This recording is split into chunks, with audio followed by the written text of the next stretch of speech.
You know the reason I picked Gary for a runner because this morning Gary was limping and I said to him, "Oh, what is it?" And he said, "Oh, just a weird night overnight with Sandy. I don't want to go into it, you know."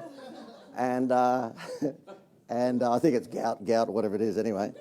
And so notice here I'm going to have a microphone runner. I pick on the person that's got a dodgy knee. That's just me. Yeah, good, okay.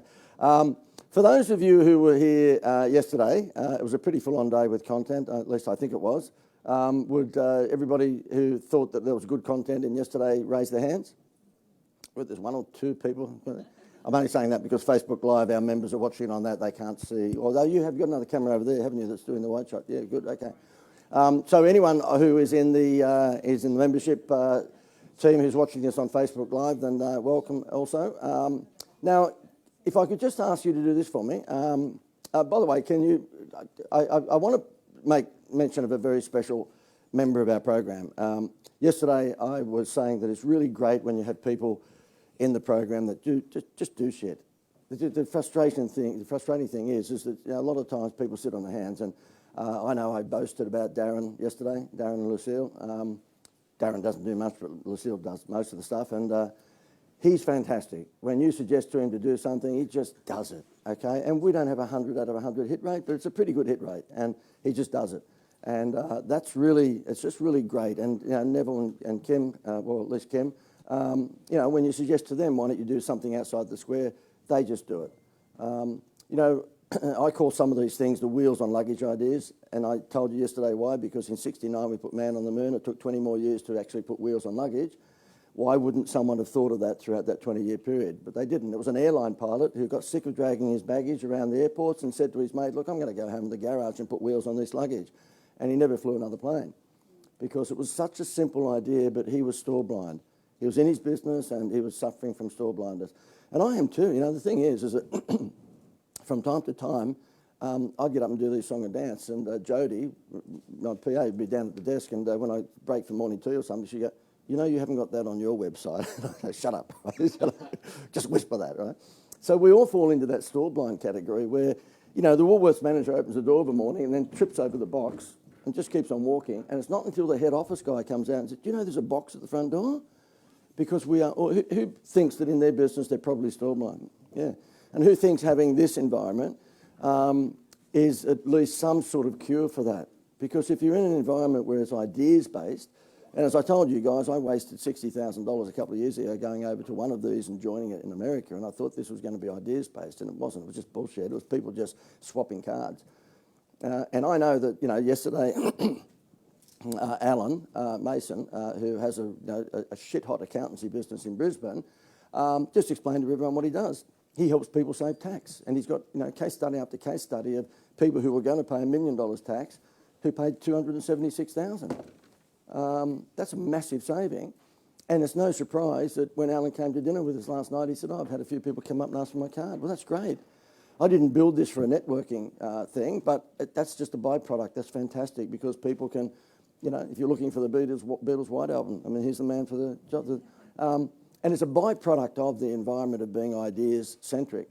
But the main reason that this should be of value to you is not necessarily the networking, that's great, but the real reason should be the sharing of new ideas and outside the square ideas. And there's one particular client who has been exceptional in terms of just picking up the ball and running with it. And he turned up this morning. I didn't think he was going to come because Sydney is running a $5 million business. He's pretty busy, but he just jumped in the plane and came up this morning, and he's at the back of the room here. Tam. G'day, Tam. How are you? Can you put your hands together for Tam? And Tam, come up if you don't mind. I want to ask you a couple of questions, and I don't call him Tam. I call him Tim Tam. And he's just an exceptional member of the program who just does shit. In fact, when we're actually speaking, pop up there, mate, I'll go this way. When we're speaking on the phone, I normally say to him at the end of it, "What are we got to do?" And I can't quite do his accent, but he goes, "JT, we got shit to do." Can you say that if you don't mind in your accent? Do that? JD, we got shit to do. Yeah. Okay. So, Tam, can I just ask you, without too long, we only want to take 3 or 4 minutes on this, so therefore, if you could just explain to people You came out at what age as a refugee, and the business, what it was doing. Fast forward, of course, to you doing carpet cleaning yourself. He has a business, by the way, which is called Steam Master, and it's a business that provides equipment, cleaning equipment to carpet cleaners, essentially. But he's expanding the business soon, here and internationally, and it's an incredible model. We can't divulge what he's about to do, but it's like wildly exciting. It's like an Uber, all right? Tam, can you tell everyone when you came out, at what age and what happened? Yeah, so I came out at the age of 14.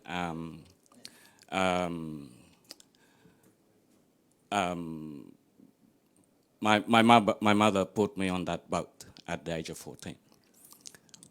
What she saw, From Vietnam? I did not see Was until it from Vietnam? from Vietnam. Yeah. What she saw in me, I could not see until now. I can't describe it. It just, I don't know what is in her mind, but it was just amazing that she put me on that boat at the age of 14. Didn't know whether I would make it, because if the government officials, they see us, they would kill us anyway. Plus, at the age of 16, 17, she knew that I would go to war. So she wanted to get me out of the country that would eventually kill me anyway. So that's how she did. That's the beginning. So I came out when I was 14, and I studied and I did cleaning part-time. And so eventually I got into the business. I wanted to start my business. So what did I know? I know about cleaning. So I started cleaning, and then I started into the cleaning equipment. And as I grew my business, I say that people really want to get into the business, but they don't know how to start. And I did that through the way I started, from cleaning to creating a business, to failing the business, to going down, to going up, to all over the place. I eventually figured out that there is a way to start a business. And that's what I'm doing now. Is basically what I'm doing now is the story of my life, of how I started from one point to get to the next point, and continue to grow. And what I'm doing in my business is simply a reflection of my life and the journey I've been through, that anybody can do it. Mind you, I went to a school, and I'm the slowest one in the family, really slow. And my mother used to get, if anyone here from Vietnam, you know that at grade 6, when you go to grade 7, you don't go to the local school. They grade you if you with a high grade, you go to the smart school. If you got a low grade, you go to a dumb school. I went to the same school. Yeah, I went to that school. That's why I went to that school. I was so slow. I went to that school. And so the whole journey is like that. Anyone and I, you can start here and you get to that point. Anyway, back to the present now is that we're running a tiny company, a tiny small company, but a company that has meaning to me and the people that I serve. It's about how they can start at one point and get to where they want to get to. So everything I do here in this group, what I'm telling you is not about me. It's about what I'm learning from JD here. So back to the business. I've learned in this environment that I focus on 3 fundamental systems. And everything I do has to relate to the 3 fundamental systems. The first system is the lead generation system. The second system... I'd write this down, guys, if I were you. Yeah. The second system is the lead conversion system. And the third system is the client fulfillment system. And ask yourself every day, how do I generate that lead? How do I generate that lead? better than anybody else in this industry. In my industry, how do I generate that lead better than anybody else? More effective than anybody else, faster than anybody else, more cost effective than anybody else in this industry. How do I convert that lead? And then how do I provide the service? Simple. Everything I do revolves around those three fundamental systems. And what I learned from here is this, that I think there's a lack of where you can learn how to do things. And I've been around. I've been around. Here, the US, Canada, I've been around. And there's plenty of places that will tell you how to do things. You go to a marketing agency, they will tell you what to do. They actually don't know how to do it. They actually don't know how to do it. They don't know how to do it. I've been to plenty of marketing agencies, and they tell me what to do, but they don't know how to do it. This is the place where you learn how to do it. This is the place where you learn that lead generation is about storytelling. Storytelling. Storytelling. Lead generation, storytelling. Lead conversion is not about selling anymore. It's about telling. You tell them how the business is done. When a carpet cleaner walks into me and they start talking about equipment, and I start to say, now imagine the phone rings. What do you say to your customer? How much is it to clean a 3-bedroom house? What do you say? $120? Hang up the phone. Hang up the phone. $100, hang up the phone. What do you do? That's the first part of your lead conversion. What do you say? How do you get that lead? How do you do it? And they told me that we're in the carpet cleaning business. I said, you're not. You're not in the carpet cleaning business. And I'll tell you why. I said, if you're in the carpet cleaning business and there wasn't Christmas, would you be busy? What do you do if there's no Christmas? What do you do? There's no Christmas. Or people coming around for dinner, yeah.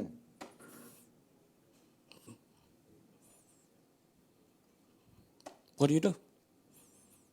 You see, this is where you get to learn how to do things. And I think you go out there, there's, you can get, there's a lot of talking out there. You can go and see Tony Robbins. You can jump up and down, break your arms like I've been there. At the end of the day, the only way to get things done is to get shit done. That's the only way to do it. You can talk about it, you can talk about it, you can talk about it, you can talk about it. The only way to get it done is actually do it. And this is the place. As you work with JD, and I'm not here to, he doesn't pay me anything anyway. Although the way this is going, I have to say that this would be worth probably $50, mate. So. Here I get to learn, and I'm simply sharing with you from my experience. It's not about me. It's about the experience that I work with JD. As I work with him, I think I appreciate him more about what he does. He shows you what to do, and then how to do it. How to do it. How to do it. How to do it. And that's important. That's important. That's really important on the how to do part. And I think for me, I'm not sure about you guys, for me, that's where I was held back for years. Have you ever been to a workshop, come up with all the ideas, 3 months later, you come back, the sales still the same? Been there. 6 months later, the sales haven't gone up at all. We spoke about it last year. We spoke about it 2 years ago. It's because there's a lack of knowing how to do it and how to make it work. This is the place. Fight it. Thank you. Thanks, mate. And I know because I introduced him as being a doer and implementer and all that sort of stuff, it seems like we're blowing wind up each other's backside. And I really mean it, though, because the likes of him and Nev and Kim and Darren, and I'm sure there's others in the room that I just haven't got the time to sort of point out, but they are implementers. This guy is a super implementer. It's strange that he got into our environment because we do have a height restriction. But even despite that, we let him in.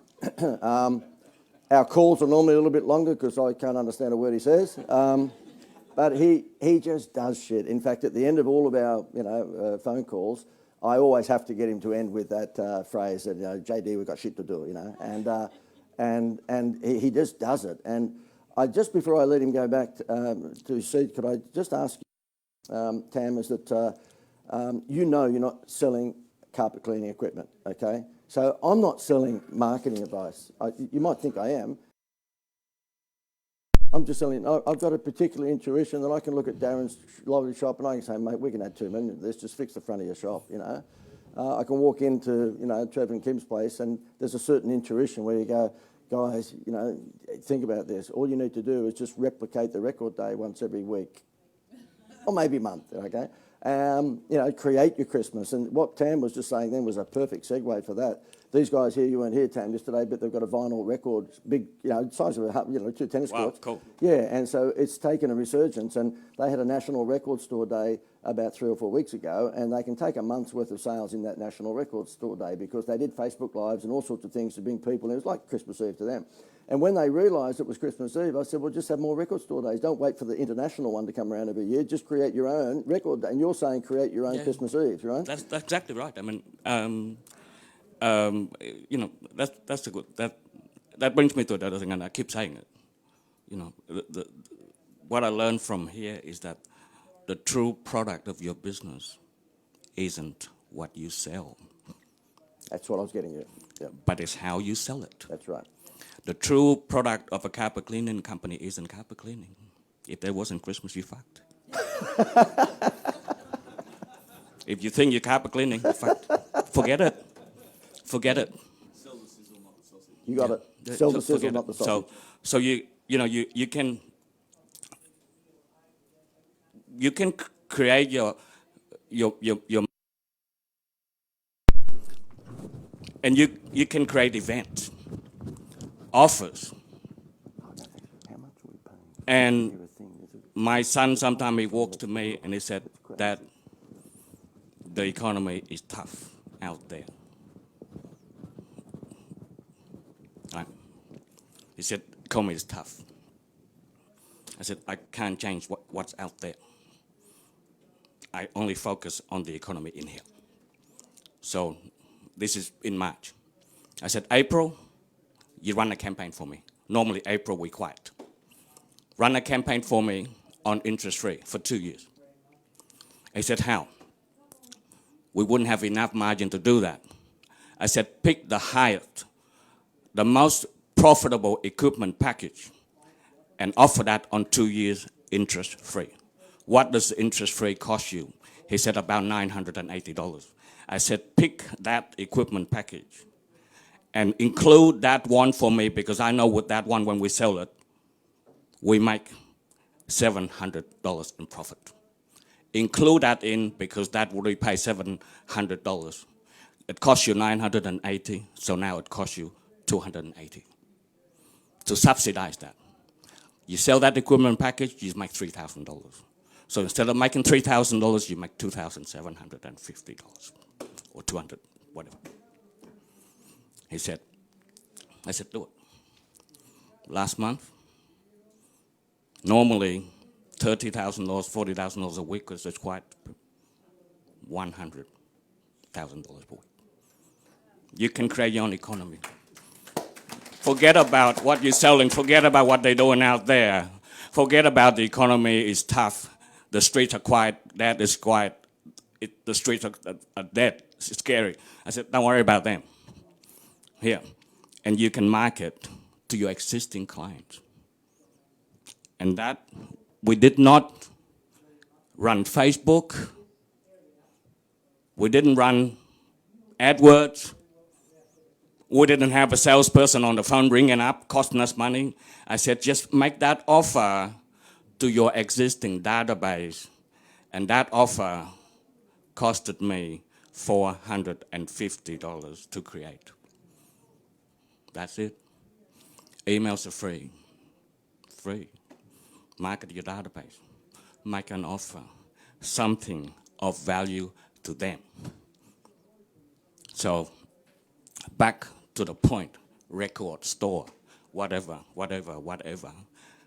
Your true product is not what you sell, it's how you sell it. Everyone get that? Because Example, right? Example. Yeah. I mean, I keep saying this, in a famous interview, Charles Revson said, in the factory we manufacture cosmetics, but in the store we sell hope. Hope to you, to you, to you. Of course to you. Oh, no, I've got no hope. Yeah. So in the store we sell hope. McDonald's, cleanliness, consistency. Uber sells time. We turn up in 2.38 minutes. Tam, tell me about the painting company, the house painting company. That's a beauty. You say, so your true product, as I learned from working with here, isn't what you sell, it's how you sell it. But the one I've got to tell you, the one about the house painting one. Remember you told once before, the mob that do it in, is it 48 hours or 24 hours? 1 day. 1 day, okay. Yeah. Can you explain how they've taken the market and just flipped it? Yeah. So this is Brian Scudamore, the guy who started 1-800-GOT-JUNK. Started in Vancouver, now sold out of his franchise in North America, now in Australia. Try 1-800-GOT-JUNK. He started that company from one pickup truck, into a $350 million business, picking up junk, just picking up shit. Picking up junk. It turned into the biggest junk collection company in the world, just picking up junk. How many ways can you pick up junk? He did it. You name it, we pick it up. That's it. That's his slogan. You point it, we pick it. Yep. And then he started up the painting one, did he? And then one day, we were sitting, and he said he wanted his house painted. He called 3-4 companies. Some didn't turn up. One turned up. Another one did. And this guy turned up. And he painted it. And Brian said, wow. So we're sitting there, and he said, I'm about to create a company, a painting company, called Wow, One Day Painting. And in his word, he said, fuck the painters. They paint in the ass. I hope there's no painters there. This table here are all painters. Okay. Didn't say that. Forget what I said. I'm joking. He said, I'm he said, joking. they paint in the ass. We're going to start our company. Wow, One Day Painting. I'll hire people that know nothing about painting. I'll teach one guy how to paint the doors only. All he does is doors. The other guy, ceiling. All you do is ceiling. All you do, walls. All you do is this.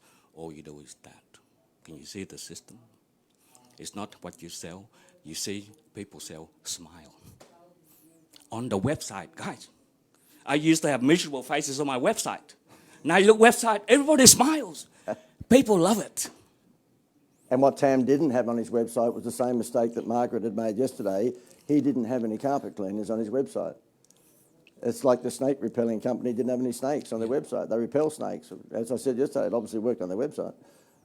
So the thing is that you need to feature your target audience in either a shit to gold scenario, like they were sad, but now because they used the wrinkle cream and it's gone, they're happy, or use them in a happy sense. Yeah, I think once you clearly define your business, and again back to what I was saying, that the true product of your business, not what you sell, but how you sell it. But once you truly can define your business in terms of what they want.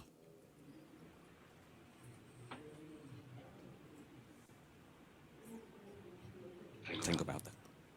If you can clearly define your business in terms of what your most profitable customer wants, then it's almost become a presumptive clause. Yep. We're not selling. We are telling you how the business is done here. Yep.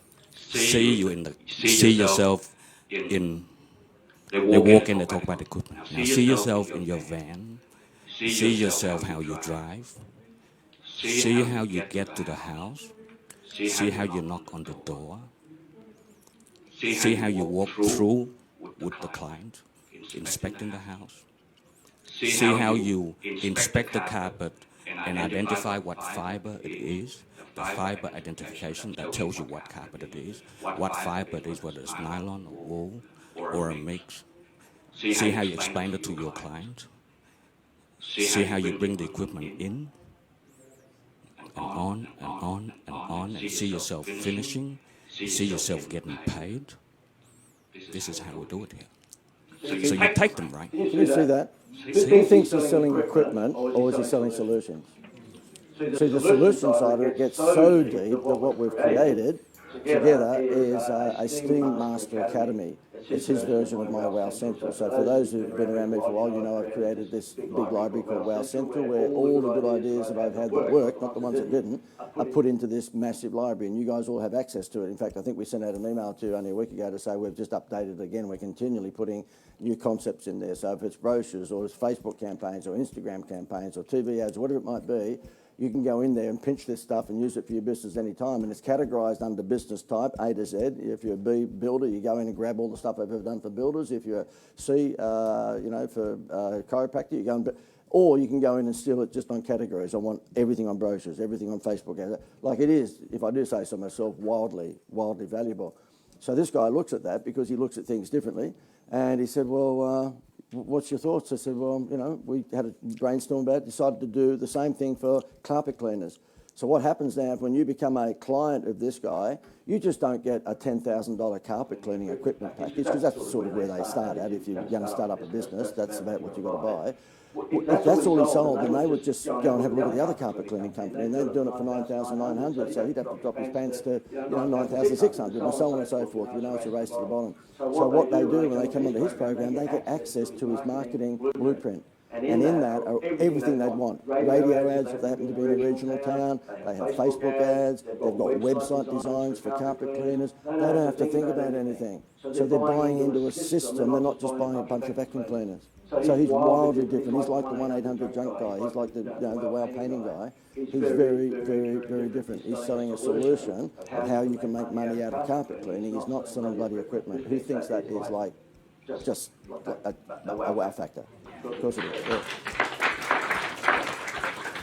So that I'm talking to you. You're not carpet cleaning. You're not carpet cleaners, but you know what I mean. I'm sharing with you what I'm learning, what I've learned. I continue to learn from here, from working with JD. That once you, and this is the thing. And I keep saying there's just so many things to say, but I'm not prepared to talk, and I'm not coming here. I never prepare when I talk. Whatever I talk to you, it comes from here, right here. Not I prepare whatever.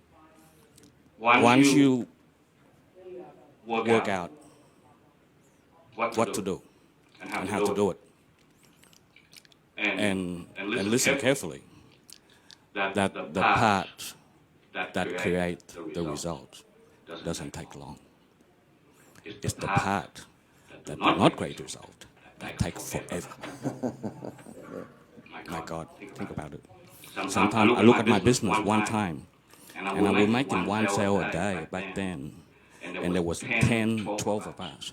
And I said, if I was just here by myself, I make that sale, I'll go home. You see what I mean? Because at that time, we spend most of our time not generating results. Not generating results. Delivering the results fast. Fast. That fast. Shouldn't take that long. Getting a customer, getting the lead, converting the lead, delivering shouldn't take that long when you get it right. It's when you get it wrong, it takes forever and ever. And everybody is also doing the wrong thing as well, costing you money, time and money. So work out what it is. Who is your most profitable customer? Create a business model that works for that profitable customer. One person. Work out the best way to sell to that person. Forget the other guys. It costs you money. The most profitable customer, and you find that you come to work doing exactly what you want to do. What you want to do. What you come here for. That's what I come here to do. To do this. Not that. Not the time wasting stuff. Not the frustrating stuff. Not talking to the wrong customers. You know what I mean? A bad deal takes forever. God. Thank you very much. Thank you. Put your hands together for him, would you? Yeah, thank you. And despite the fact that typically Australian, of course, guys never say anything nice about other guys, but thank you, Tam. I will break the mould for a second. It was nice of you to say that. And he's just a pleasure to deal with. And I guess what I'm trying to do when I bring up the likes of Nev and Darren and Tim Tam is I'm trying to impress upon you, if you want this shit to work, just join the dots, okay? And we can't guarantee it's going to be a home run. First time out of the box, it may not be. It might be a month down, it might be 2 or 3 months down. But if you look at this environment, there's a pretty good chance that you hang around that we're going to nail it sooner or later. And in some instances, it's instant, and sometimes it might take a little testing and measuring. I have to apologise for what's happening there next door. Gail's gone down to complain. Yeah, Gail's gone down to complain about it. These people are nuts. We will never hold another conference here again, you know. How could they possibly do that? That is just ridiculous, yeah. And they don't have water in the fridges. That'll be my pet hate till I die, but they are just, they're dickheads, they're morons, yeah. Oh, sorry, Billy, yep. John, I just wanted to thank you because Can we get the microphone if you don't mind, Gaz? Oh, here it is here, right, okay. Here you go, mate. No.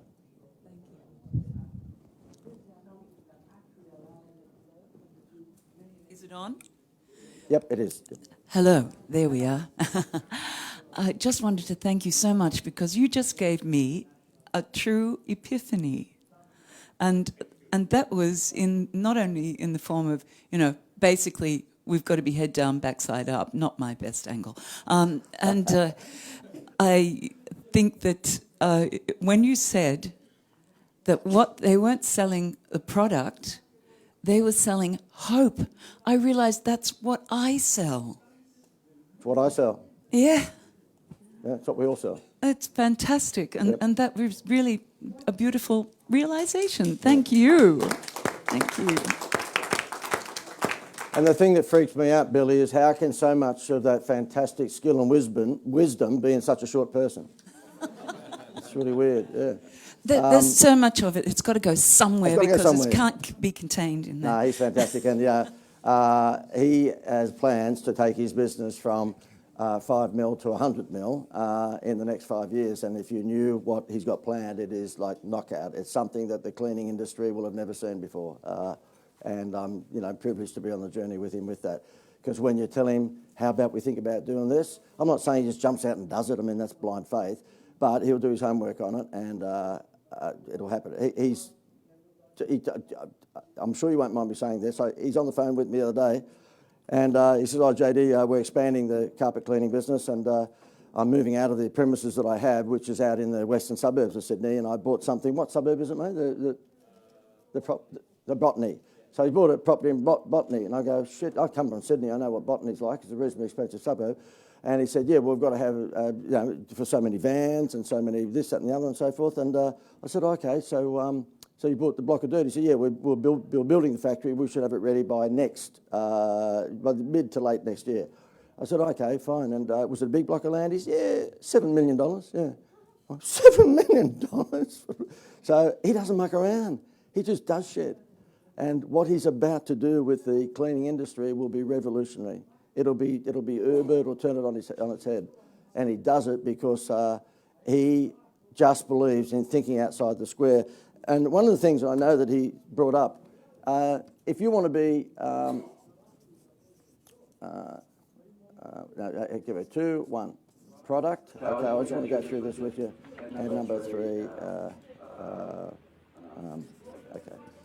So I reckon that in business, if you want to actually beat your competition, you have to have either one or all of a certain advantage. Okay, you either have to have a product advantage, which means you're the only one that's got that product, like you're a Rubik's Cube. Okay, you're the only one. And in today's world, because it's so easy to turnkey new businesses online, Uber had the product advantage for 5 minutes, okay? But then lots of others came along. We see that. McDonald's had the product advantage for a little. Gail, can you, we can't have this in. He has to fix it. We won't have another conference here. That's ridiculous. Yeah. Okay, so therefore, product advantage. Anybody here in the room believe, and I think probably Paul and Jamie, you would. I mean, with the do-it-yourself termite eradication and the snake repellent, you've probably got a product advantage. I know that you've got some competition, but it's not a massive industry. You've got lots of who here in the room would think that they've got this, a product advantage? 1, 2, 3, 4. Okay, well that's good. So therefore we're talking. I don't know, maybe 15, 20% of the room, well that's good, but most of us don't. Most of us don't. If you don't have that, then you want to have a systems advantage, and a systems advantage would be like McDonald's. Okay, so you can get in and get out, as Tam quite rightly said, they've got an incredible system, right down to you want fries with that. Who here thinks they have a systems advantage? You've got a system that is from heaven. Good, okay, we've got probably less than, we're talking about maybe 5, 10% of the room. And if you don't have that, you don't have that, there's only one advantage that can make you stand out from the crowd, isn't there? And this is it. And that's probably why you're here. It's a marketing advantage. And if you've got a marketing advantage, it doesn't much matter whether you've got those two. Now, if you look at McDonald's, they've got all three, okay, to a degree. I know you might say, well, hamburger, but they've got all three. But really what they've really got is a marketing advantage. Because if I said to you, did McDonald's make the best hamburger in the world? Okay, you say no. But do they have a great system and do they have great marketing? Yes. Although, as I said yesterday, their marketing manager would be sacked within 5 minutes if I was running it, because he or she, that's 1.7 million people today who go through their restaurants and they have no clue who they are. It is absolutely madness. You know you're sitting in this room, you've got coloured lanyards on to tell me what sort of business you're in and all that sort of stuff. You know that we are all into market segmentation. And people who don't do that are nuts. And we do have the girls here from yesterday from the restaurant in Hope Island. They're not here today, are they? No, okay. But the 2 young girls that were here yesterday with a new client that's just signed up, Ladybird Restaurant in Hope Island, Gail said they were just having a chat with her last night saying how much they enjoyed it. It was always nice when you get a pat on the back from millennials, because normally they see anybody that might have a wrinkle or two, like you or so yesterday. So it was really nice for them to come up and say what they said to Gail. But I'm hoping that what they got out of yesterday is that they'll be encouraging their boss and their restaurant from like tomorrow onwards to collect a name, an address and phone number. Name, email, phone number. Again, not much interested in emails. Nobody opens anymore. But all they have to do is what I drew yesterday. Little entry form that size, you win a dinner for 6 at the end of the month, name, email and phone number, and that'll double their business next month. And I've said that, as I told you guys yesterday, to restaurant after restaurant after restaurant, and they don't do it. They don't do it. You're not going to get anything easier from an execution point of view of just running that off on a photostat machine and handing out to everyone at the restaurant here tonight. And yet they won't do it. And that's what sends this guy, Tam, nuts. That's why he and I, when we're on the phone for a good 5 or 10 minutes, we just say, how come they don't do that? Why won't they do this? It is so simple. I tell you what, if he owned a restaurant and I mentioned that idea to him, he'd have that on the way on Monday. It's going to be interesting with those 2 girls that were here yesterday. Will it be underway on Monday, or will they hang around to my first meeting? And my first meeting with them, I think, is Thursday next week. Gail? Okay, no, Gail's. Next week at the restaurant at Hope Island. When is my first meeting? It's Thursday morning, isn't it? Okay. I wouldn't wait for me. This is so simple. If it was Tam, he'd have that underway on Monday morning. Because you can, an A4 piece of paper, you can probably fit 8 of those and then just guillotine it up. And that would be given out to everyone at the cafe for breakfast on Monday morning. If I see a good idea, I don't hang around. I sit up to midnight and just get the damn thing out. Could you make an example of what basically what shares is and what your plan is? Can we just get the microphone? We've got to run it in it. Thanks. And go, just, I'm not being a bitch about this, but like that's got to be fixed quickly. They're doing it quickly, like I mean now. Like, seriously. No, not turn it down, move them. You can't put a cardboard wall. So can Gary get involved? Because I don't think Gary's going to bark loud enough. Yeah, we've spoken. I've been involved already. Have you? Okay, right. I'll get involved too. If it's not fixed in 10 minutes, I'll get involved, I tell you. So if you had a Facebook page for your business and you had lots of fans, would that be almost as good as what you've got here, or is it still... No, not at all, because the thing is that this was 100% or near enough. I mean, for argument's sake, Ned might go, oh, look, I'm a criminal, I don't want to give my name to anyone. He says that a lot. Yeah, exactly, yeah. No, this is better because it's 100% hit rate. Whereas if it's going to be through social media and they've got a choice to fill it in or not, then basically the baby screams or the kettle boils and they get distracted. Here, what the waitress does is she actually hands out now I'm talking specifically restaurants now. You have to interpret this and transfer it to your business. But even though Ian's paying the bill, I would put the entry form in front of everyone and I'd stand here. And I was going to do the exercise today, but we haven't got around to it, and I can't even hear me, so I wouldn't do it. But I was just going to do that today. I was going to get some little bits of paper and fill them in, and Tam did it for me. Tam actually did it for me, and I was going to say, okay, fill in your name, your email, and your phone number. And I was going to go tick, tick, tick, tick, tick, tick, tick. That took 22 seconds. And then I'd say, can you believe that when I say this to people, they don't do it? 22 seconds, that's all it took. And she, because the waitress is getting 20 cents or 30 cents or 50 cents per name, then she's waiting there, okay? So you just don't let the waitress go, oh, we'll hand it out if you like. So it's just, my kids have all worked at restaurants, okay, and throughout their uni years, and two things that they've learned is that they've never, ever, ever had to look for work, because I said to them, they said, oh, what we'll do is, put our name onto Seek or whatever the young version of that is. I said, no, you won't. Pick the restaurant that you want to work for and just get a job there. They go, you can't do that. I said, yes, you can. That's where you can't do that. What do you mean? We just walk in and say that I'd like to work for you? I said, yeah, exactly, that's what you do. And I'll work for you for 2 weeks for free. Now you can imagine a millennial's reaction to their dad telling them that. Excuse, are you mad, Dad? Right? And I said, no, I'm not mad. Make it 1 week. And I'm telling you, if you over-deliver in that 1 week, first of all, no one's ever going to say no to you. Unless, you're dressed scraggly and you look like bloody Charles Manson. But if you go in and you look presentable and you just simply say to them, listen, I'd love to work for your restaurant. I know you probably don't have a position available at the moment, but I'll work for you for free just for 1 week, just to prove to you how good I am. There's no one's going to say no to that. Not a chance in the world. And every one of our kids that have done it has got the job. And of course, after forget the week, they got paid for the week, because there's no way that if they're good, that the person's going to go, oh, you should get to work free for a week. And just all of them, just pick a restaurant you want. And I always say to them, pick a restaurant that doesn't have shared tips.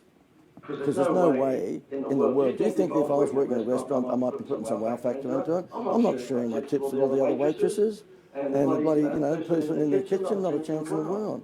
So pick a restaurant where you keep your own tips. But thank you, Tam, and I'm a great way to start the day, because he is a dynamo. And when you suggest something to him, as crazy as it might be, he is one of those people. I've sort of made a rule in my latter life is never hang around anyone that says why. Okay, and I try not to have meetings with anyone who's going to say why. I want to have meetings with people who say why not. Let's give that a shot, okay? Now, if it's a stupid idea, I'm not asking anyone for blind faith, that's just crazy. But if it's an idea that's got some legs, then you want those people, what, why not?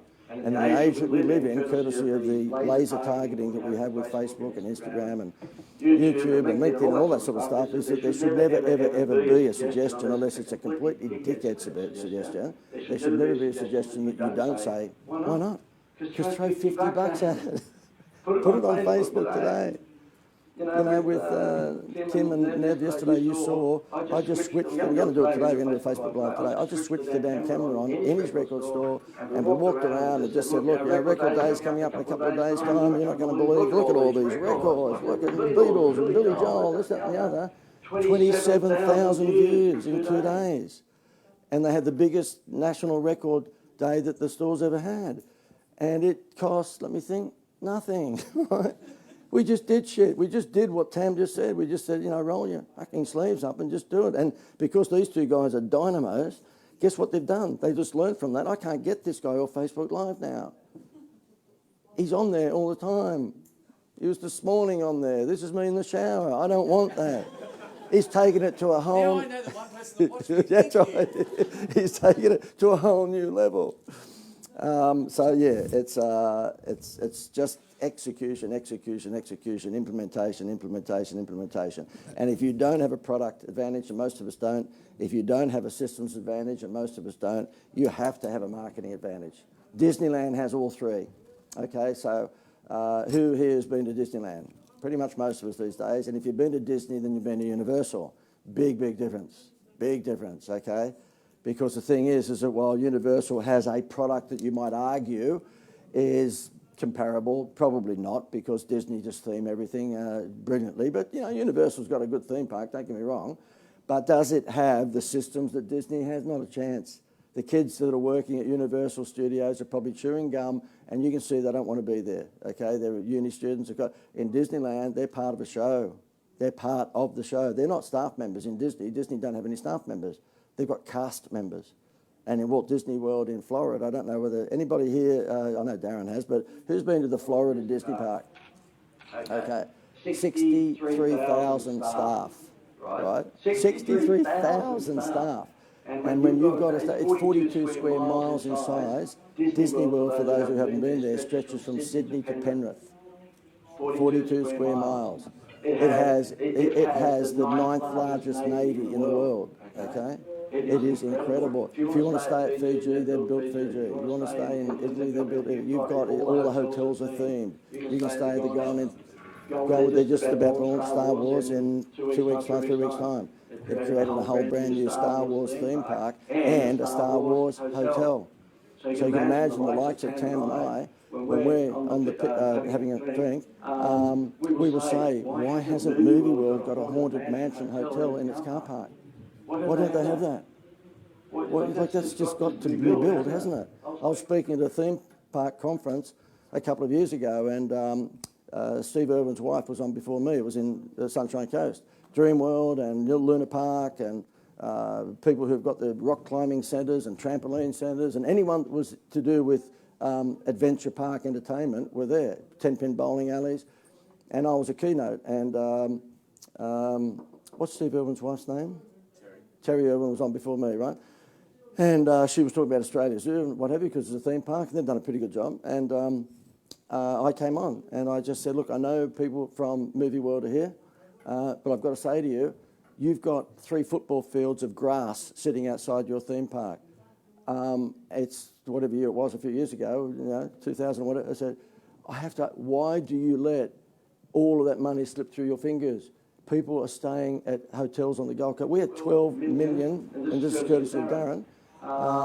Darren's thinking of expanding on the Gold Coast, his business, and so he's been doing some stats lately. And Darren, it was, how many tourists have we got here a year? 12 million? 12 million tourists. That's like a small country. And yet we don't have a hotel anywhere near Dreamworld or Movie World.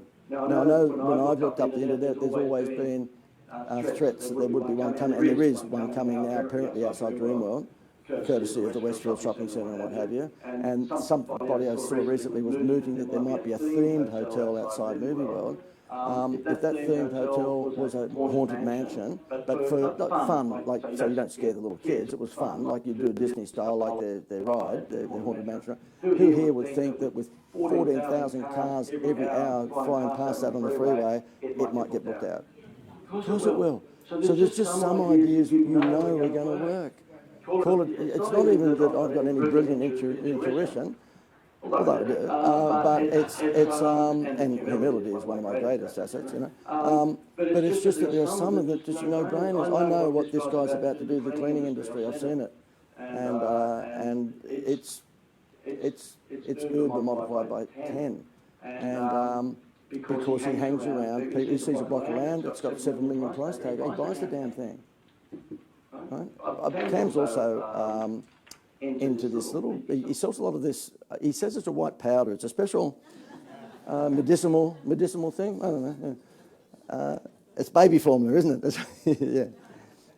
Okay, so therefore, Greg, we've got a couple of things that I want to show you. We've got Sorry, JD, before you go, so just over here, I just wanted to finish off that question I had. You know what? Because you've got such a conservative voice, I'm thinking it's a fire drill. Because it was sort of like, ladies and gentlemen, we don't want to scare you, but the buildings are like, could you please move to the exit? Yeah.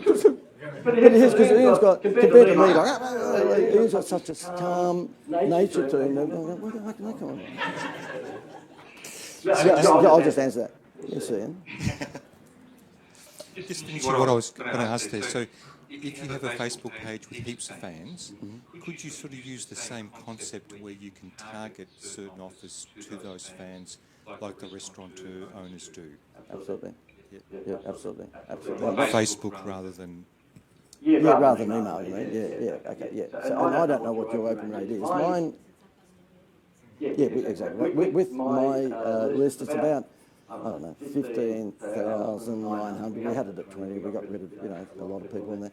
And on that 15,900, we've got another list which is about 2,100, which we call the A list, and the other one is the B list. And the A list is because these people have got a proper business. They're not psychics, and they, well, a few of them are psychos, but they've got a proper business and they're psychos. But we don't have, there's not so many life coaches in there and meditation teachers and this, that and the other. They've got real businesses, right? And so that 2,100 list or whatever it is, we don't annoy very often because we want to make sure that we're not going to, lose them as being fans of what we do. The other one, the 15,100, we might send out the blasts them once every 2 weeks. And on every blast, it's not flogging stuff, it's giving value and then flogging stuff. The open rate that we've got varies from between 12 and 21%.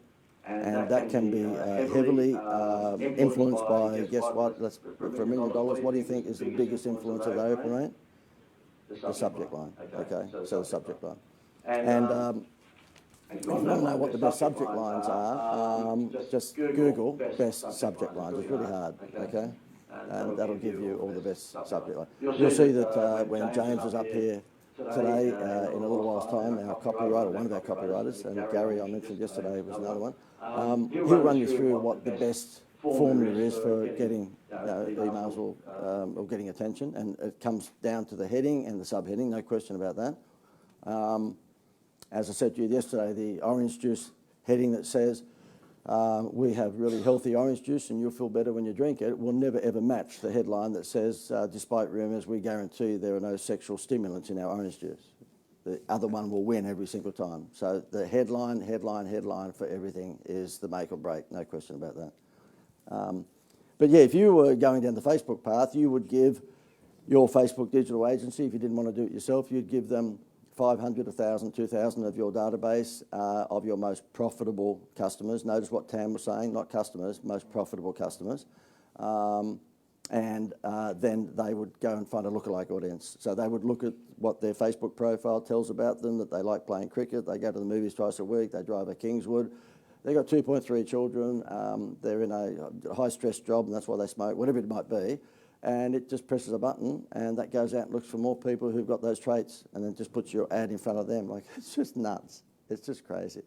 You can put in, I only want left-handed tennis players who have lost their right hand, who unfortunately in an accident had an eye that was taken out and they have a crew cut. And up comes 11 of them, whatever it might be. It is insane. It's crazy, crazy stuff. Okay, so Greg, ready to do this? Ticket? Okay. What I want to do is that Tam is a superstar example of how to think outside the square, but this is another one. What I want to do this on this 2-day event is give you what Tam just said that he enjoys in this environment. Not talking about pixels and algorithms, because who would get turned on by that? If we said, yeah, exactly, bloody Clarence. Michael, you said to me last night when we were talking about what a nuisance he is, that you're going to tell him that today was transferred to Sunday, and it didn't happen. We're talking about Clarence down the back here, by the way. He's a good mate. And Clarence is involved in raising funds for businesses. He's a venture capitalist, and but he is like an IQ of 1,000, right? He's the smartest guy you're ever going to meet, and he's a pain in the ass. He's a pain in the damn ass because you can't help but sit with him and feel stupid, can you, Michael? Michael, I was going to say, you can't help but sit next to him. See what I mean? Exactly, yeah. He doesn't speak English, yeah, exactly, yeah. And the damn trouble is, too, is that I said, like, he's the smartest guy on the planet. And you know what he wants to be? Do you know what Clarence wants to be? He wants to be a Chinese comedian, right? And I go, mate, you are the smart. He said, yeah, but my jokes would be really smart. Yeah, okay, righto.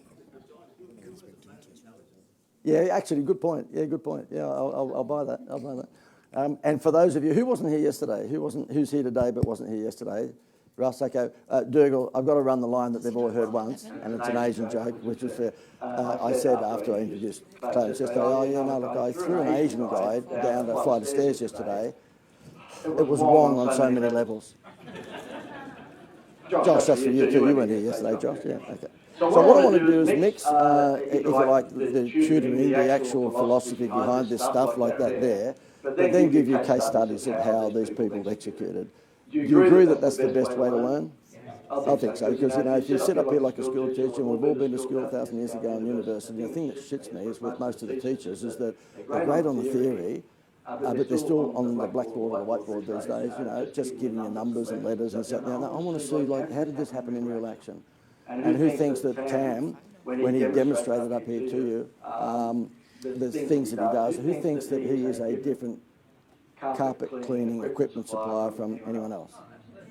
Okay? He sells solutions. In all the stuff that we're doing with him, it's do you want to set up a carpet cleaning business? Because he knows that most of the people who set up a carpet cleaning business are Asian, Korean, Indian, Pakistanis. They've come out from overseas and they might be a doctor, but their qualifications are not recognised here.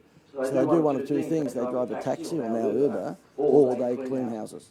That's the way it is, and that's the way it is. So therefore, he understands that they've got no clue how to market themselves. They might be a good cleaner, but they have no clue how to market themselves. So I said, good, we're going to show them how to market themselves. You're no longer a carpet cleaning company, carpet cleaning equipment company. You're a solution specialist. We're going to show these people how to double their income. And it's just knockout. He just goes out and does it. So when they're ringing him, they're not price comparing. You know, you've $10,000 for this, I can get it down the road for 9. Go down the road, you won't get anything like you're going to get from him. He's going to show you how to Tam, free training, so therefore he has free training. They know how to do the whole thing. Finance, what's the percentage at the moment for finance, mainly in terms of 6%? What is it? It's 6% finance? Yeah, 6%. And the other thing about finance too. Just behind you. That everything you do, you have to make the create a message around it. So instead of selling finance, you sell 30-minute finance approval. Remember we had that discussion. Selling finance, everybody sells finance, right? But when you say we can get your approval within 30 minutes, wow, I want that. We were on the phone and he said, Jate, we have finance. And I went, what did you say then? Jate, we got shit to do. And then he jumps back up into a tree, you know, like, oh no, that's the Phantom Agents. That's Japanese. Yeah. So anyway, I reckon Chinese should jump in the tree as well. And I said to him, finance, we're talking about the finance. I said, how sexy is that? He said, well, these blokes that are, you know, setting up a carpet cleaner, they're broke, you know. And I said, how long does it take for finance? Because I did this with a car yard mob. And he said, about 30 minutes. I said, there you have it. So it's 30-minute finance. I mean, do you reckon that's a turn on when someone's thinking about getting equipment? You know, when you see something you want, whether it's a chocolate or a new car or new hat, you want it now. You just want it now, you know. 30-minute finance, just brains. And it came about because I had a client some years ago that had a car dealership, and I said to him, what's the percentage of people who get finance? He said, just about all of them. And I said, how long does it take to get finance? And he goes, 4 hours. And the name of his company was, Richardson, Smith and Walker Car Dealership or something like that, yeah. And I said, well, not any longer. You're going to be the 4-hour finance car company, car loans in 4. No, sorry, he was giving out car loans. Sorry, not cars, car loans. And it was Richard, Smith and Jones or whatever. And I said, no, and we just clicked on the crazy domain, and would you believe it was available? So he swapped immediately as the 4hourcarloan.com, 4hourcarloan.com. And when I gave that to him, it was just a meeting for him to decide whether or not he wanted to come into the environment. Guess what he did? Didn't come in, okay? And I started to see his advertising because I kept an eye on him because obviously I hated him and wanted him to die because he just pinched the idea and ran with it. And I'm thinking, you dickhead, don't you see that that's just that's a calamari sample. I'm giving you a calamari sample so you come into the world and you think that you've got it now. And he's not around anymore. It was a great idea, but he had no clue how to do it, Yeah, even though that point is just a little point. But you'll be amazed on what these little points can generate for you. Just that. 30-minute finance. 30-minute finance. Whatever it is, these little points, as I work with JD, we brainstorm a lot. And when I come to JD with only one thing questions, JD, how do we explode this shit? How do we explode this shit? How do we make it like that? We have to be careful if we're communicating on email when it says, how do we explode this shit? Because that's trackable. How do we make it work? Yeah, no, but what you said is how to explode this shit. No, thanks, mate. No, it's just a pleasure to deal with people who do shit. And this one here is the most boring product in the world. Okay, and I'll show you how we exploded it. And this product is an accountant in Adelaide, a good friend these days, Wayne Bergen. Amazing how people become really good friends when they go from 2 to 5 million, and like in 12 months. And so anyway, the thing is that with this guy, he's an accountancy firm, and he had a product which was a bookkeeping software program, pretty much Xero or MYOB, same thing, but where they're doing gazillions of millions, he wasn't. And so it's what we call a challenger brand. And I would dare say that every single one of you guys in the room here are a challenger brand. In other words, you're not Coca-Cola. You're not the leading brand in your industry. I'm a challenger brand. There's huge advertising agencies out there, the likes of which John Singleton used to run, and I'm up against them. I'm trying to steal business from them. And how I do it is that I highlight that we are direct response marketing.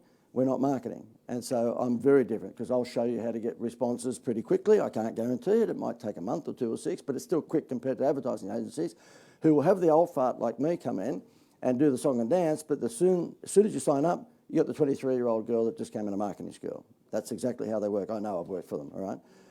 And so I tell people, no, when you come onto my program, you'll get me. And it's a big difference. So therefore, I go out of my way to distinguish the fact that I'm a challenger brand. And if I could just ask a show of hands, who believes they're not a challenger brand, but you are the leading brand in your industry? Who's that?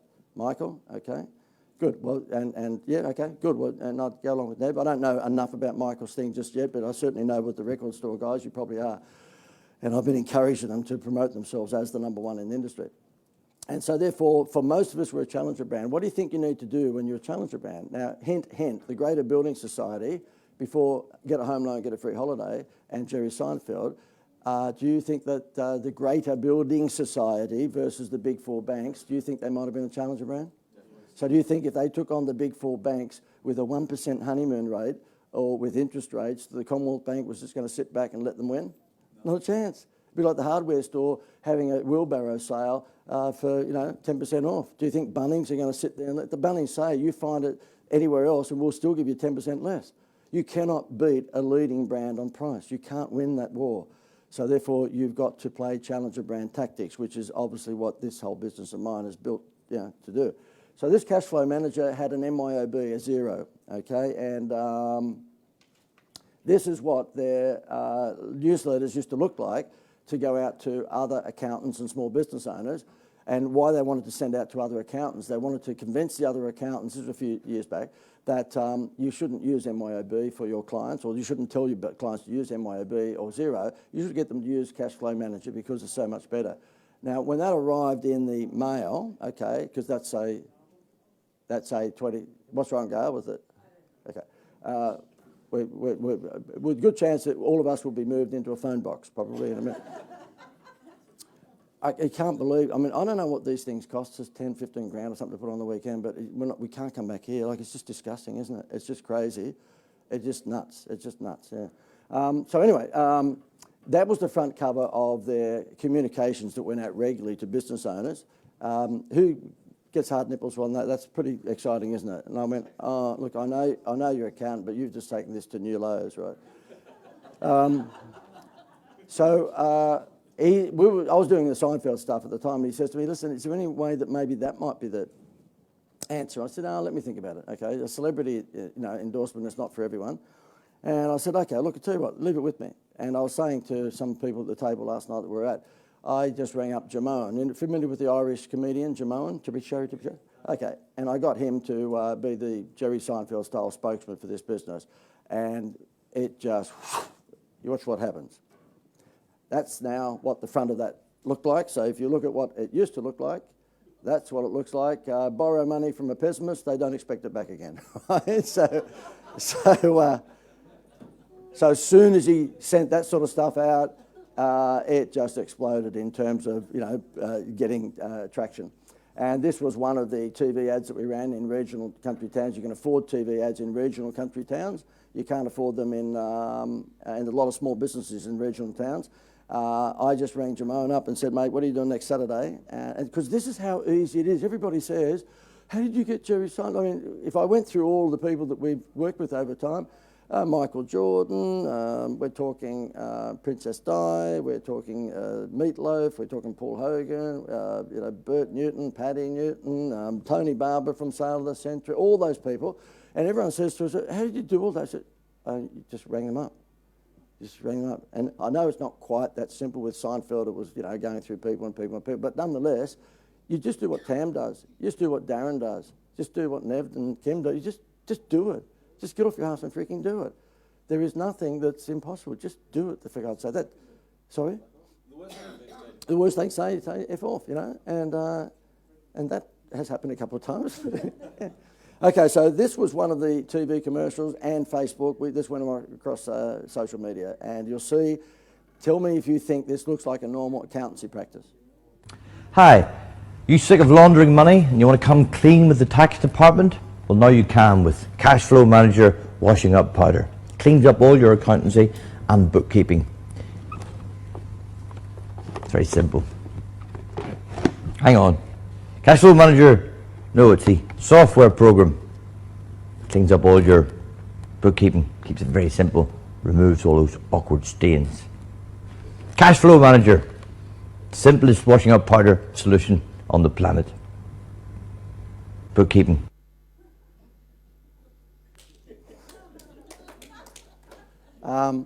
Who thinks that would get attention? Okay? Taking the piss in a nice way always gets attention. It just always does. And obviously, I've made a career out of it, but it always gets attention. When it comes to... Okay, I think this is another one. If you've got a small business and you find bookkeeping boring, get Cashflow Manager. Takes care of all your bookkeeping and, sorts the whole thing out, even the cash jobs, because they come up from time to time. No, I'm joking. Maybe they do for some people, but I just like to clear this with the tax department. I've never taken cash. I've always come clean, personally. Except for this job. It was just a bit. Cashflow Manager.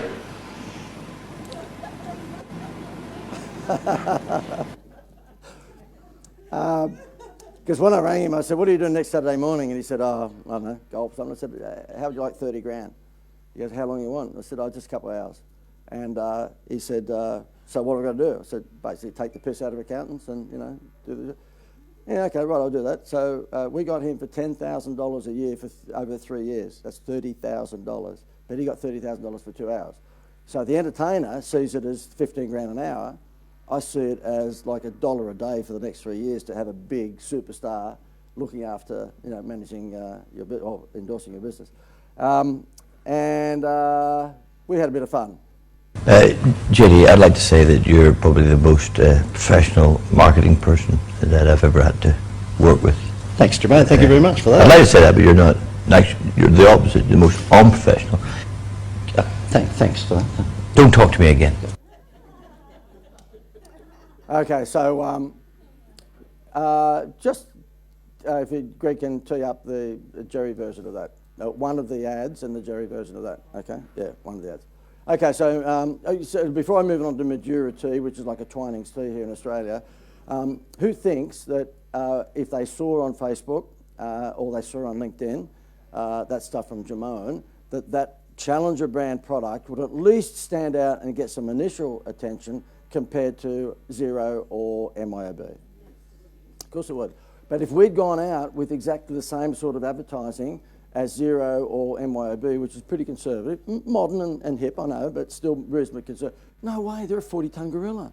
We wouldn't have anywhere near the amount of money. And the Greater Building Society, I know when I sat down in the boardroom a few times with the boring bankers, because they were nice guys, but it was a bank, and they would say to me, oh, look, I think what we might do is reduce our interest rates by 0.25%. No, don't do that. Just for this month, what we'll say is that instead of your points when you actually get a home loan, you got enough, for every $10,000 or $100,000 you borrowed, you got a point, and if you borrowed $1 million, well, you had more points, you could fly around the world. That was your holiday. If you only had a $300,000 or $400,000 home loan, you got a certain amount of holiday points, which meant you probably went to the Gold Coast or you went to Fiji.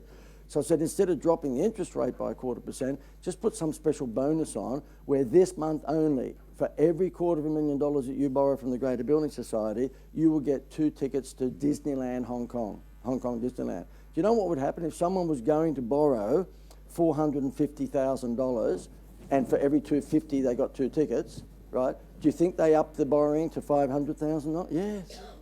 Yes. So I've got a coffee shop at the moment in Brisbane, and they were on the phone the other day, and they said, oh, look, we haven't got time to implement a CRM system and all that sort of stuff to do points and rewards, because they've been knocked on the door by all of these reward companies now that have got apps and they've got, basically electronic ways of collecting data. When you buy a coffee, you get so many points, da-da-da. I said, look, you can start Monday morning. And they said, right. I said, have you seen the little coffee club cards whereby, it's a card like that, and then they've got squares here like that, and then they stamp that one, and for the 9th coffee, you get the 10th one for free. So good. Well, how about we do this? They've got a picture theatre next to them, like a 9-cinema complex that's just open. And so I said, look, what we'll do there is that you'll be the only coffee shop, right, where you can go to the movies on us. And so what it was, we just broke it up into 15. This was 1, 2, 3, and it went through to 15. And it's got the name of the coffee shop up there, and it says, go to the movies on us. And on the flip side of this, of course, we want to collect their data. So it's name, it's email, and it's phone number. And all that happens is that every time you spend $15, not a coffee, but for every $15 you spend, we got a little ink stamp and we go, kaboom, kaboom. So if they were to spend $30, they get 2 stamps, kaboom, kaboom. And now when you save up 15 of these, right, 15 times $15, what's that? That's $300? They've got a special deal from the movie next door to them that they get movie tickets for $15. And so for every $300 that they spend here, then they give that person 2 movie tickets, which cost them $30. $30 as a percentage of the 300 is? Do you think if they put a sign outside their coffee shop said 10% off, anyone would be rushing in? No, Groupon gives 50. So it's a matter of determining what your discount, what level of discount you're willing to go to in order to, increase your business. And this here will just go nuts because it's simple to understand, it's simple to arrange. You don't need to have a CRM system. It can just go bang like that. So can you understand that whenever you're thinking about, well, I'll give a discount, no, turn the discount into a Happy Meal toy. And just watch what horsepower that's got compared to a discount. Does everybody agree that it just makes sense? But nobody does it. Nobody does it. Okay, let me show you Madura Tea. Owned by 2 accountants. I'm surrounded by accountants. It's owned by 2 accountants, so it's ironic that it should come after the bookkeeping one. And they have a farm at Murwillumbah. And the farm at, g'day James, at Murwillumbah, the farm is something like, 50, 60, 80 acres or something like that. And they grow tea. and they can't keep up with the demand just by having it in Australia, so they buy tea in from India and they mix together. But it's a pretty fancy tea brand. I was never really a tea snob, but I have to say when I started doing stuff for this mob, I did taste it, and it was better than Bushells tea or Lipton. They are a high-end tea up near Twinings. Does anybody here drink Madeira tea? Okay, so you know what I mean. It's not the cheapest tea. Anyway, Woolworths and Coles were coming to them all the time for subsidies, which meant that they have to pay out money to Woolworths, and Woolworths would waste that money in a stupid catalogue that never got read. And they said to me, look, we want to convince Woolworths that we don't really feel that their subsidy program is working. We'd rather just say to them, look, we'll do our own marketing and promote our own tea inside your supermarket, and that way they won't ask you for the subsidies. Okay. So they said, we need a real bang, like within 3 months. I said, good, righto. And so therefore they said, can you come back to us? So I came back to them like 2 days later, and this is what we put together. I sat down with them, and God love them, they were accountants, and I said, can I just ask you, what do you think the biggest persuasion tool is to swap teas? Because the thing is, there's not just all of a sudden, and you're probably in the same industry, there's not all of a sudden that a whole million Australians woke up this morning who used to never ever drink tea and went, you know what, I think I'm going to swap to tea, I'm not going to drink coffee anymore. So what we have to do is, like the Greater Building Society, only a very few people woke up that morning and said, oh, I think I need a home loan. We had to actually convince those who already had a home loan but got annoyed by the banks not knowing the number and giving them bad service to swap over to the Greater.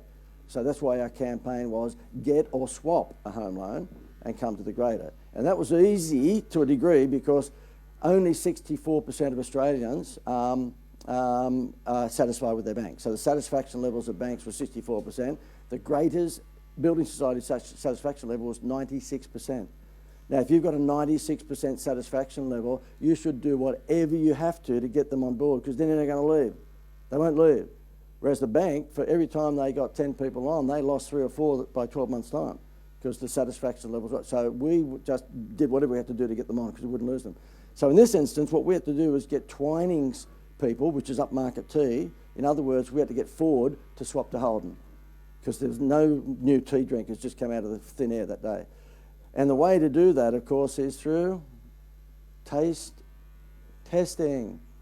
So you know that when I'm holding my preview events, which is like these days a 6 o'clock to 9 o'clock version of this, I'm going to mix theory and case studies. And the reason I want to mix theory and case studies is because you're going to sit there, particularly if it's a seminar, hopefully not now because you guys have been here yesterday and you've been part of the thing anyway, most of you. But you're going to sit there and be logically sceptical. You're going to go to a bloody seminar. They're going to be wankers. They're going to tell us to run back of the room, and they're going to change our lives. All this bullshit. And I work hard in that first half hour to highlight to everyone I'm not a seminar speaker, so I want to get rid of that scepticism. I only do this because sell once to many makes sense, right? And then the second thing I want to do is give them the theory, and that is the stuff like you saw. You've got to have a system. You've got to have marketing skills. You've got to have product. And then what I do is show case studies. Okay. And the reason I show case studies is the calamari outside the fish shop. I'm giving sampling. And just on that point, let me ask anyone who here in the room at the moment is doing sampling, online or offline? Who's doing sampling? Okay. Yeah, well, Wendy, of course, with the TV commercial with the oxygen lift was like incredible sampling. You've got to work out a way to do sampling online and offline for your business because it's very, very powerful. So what I said to these guys, well, have you done sampling? Oh, now we get you, JD. Now we get, yeah, the Murwillumbah School Fete at St. Joseph's Murwillumbah, we set up a little mandatory trestle table, of course, with the bowl of freaking jelly beans or Mendy's, and we actually hand out tea, and it's just marvellous. The local Woolworths and IGA normally do, they have more sales. I went, oh. Look, we're going to think a bit bigger than that. And the two accountants, you can imagine how conservative they are. Oh, you mean we go to like another school? So I said, how about we do this, okay? We're going to give away 500,000, no, a million. We're going to give away 1 million cups of tea. Well, did you see the blood rush from their face in a hurry, right? They go, what? You ideas people are all the same. We're accountants, And I said, no, we're going to go into the Sunday Telegraph. And your tea, I said, how much for a tea bag? And they said 2 cents. That's what the cost of a tea bag is. So you can't give away 1 cup of tea. It's like giving away 1 cruise. That would be evil, okay? Hey, you just won a cruise for one, or shoes. You've just won a shoe. Because typical accountants, they said, well, if we give away 2 cups of tea, that's 4 cents. Why don't we just give 1 cup of tea away? Oh, look, just shut up and just let me keep going on this, would you? So anyway, we went into the Sunday Telegraph, and I've done this a million times, so I just put the proposal together for them. And it says, listen, we've got $32 million worth of stuff to give away in 2 weeks' time. It's either you or the Sun Herald newspaper, your opposition. Would you like it? And they go, 32 million? Yeah, because $500,000, a cup of tea is worth $3.50 to $4 in a cafe. Multiply that by 2, there's $7 or $8. Multiply that by, 600,000 papers, you end up with whatever it was, don't quote me, but it was $20 or $30 million, right?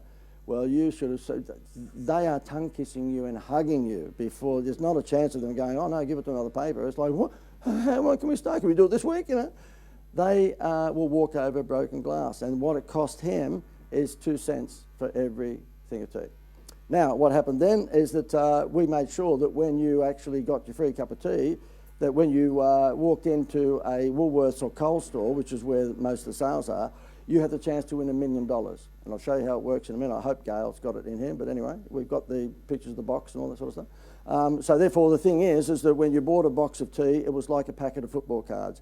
You took the box off, and inside was a, is it here, Gail? Or hopefully, let me set it. Okay, so yeah, it was us over, I can't say that, it was the wrong way around. Okay, so therefore, that's what the box looked like. It was the only time ever in the world that you could get $1 million out of a box of tea. Because when you open up that box of tea, there was a sweepstakes ticket, and it looked like this. And it says, your chance to win $1 million.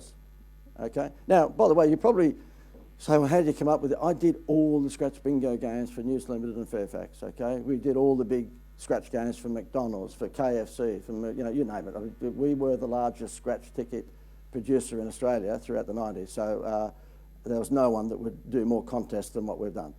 For Channel 9, for McDonald's, for KFC, for News Limited, you name it. So this sort of stuff comes naturally.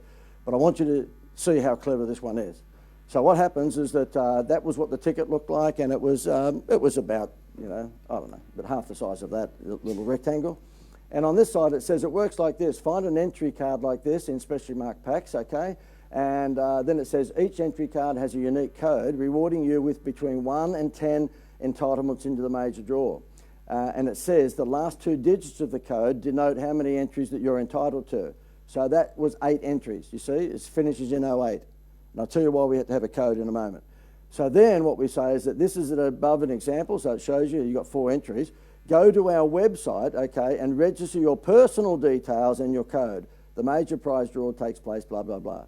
Now, what was happening was that people were going into the shops and getting so excited, particularly after they got their samples. So see how this works? We give away millions of samples, drive them into the supermarket. They're running to get to this. Oh, this doesn't work. They're running to get to. Hang on. Give me a second. This is the worst clicker in the world. Okay, so they're running to get to that box. They open the box. They pull that out. They then go to the website, which looks like that. They give us all of their details. It only gets populated once, so therefore we identify them when they come back. They don't have to fill it all in again. It just says, give us your code numbers. They type in their code numbers, and you can see here they can enter 4 at a time. And we then ask them a few questions, okay? And those questions were how old you are, how often do you buy tea? We want to know everything about them. We got 52,000 entries in the first 10 weeks. They didn't know who bought tea up until then. Now they've got a database from heaven.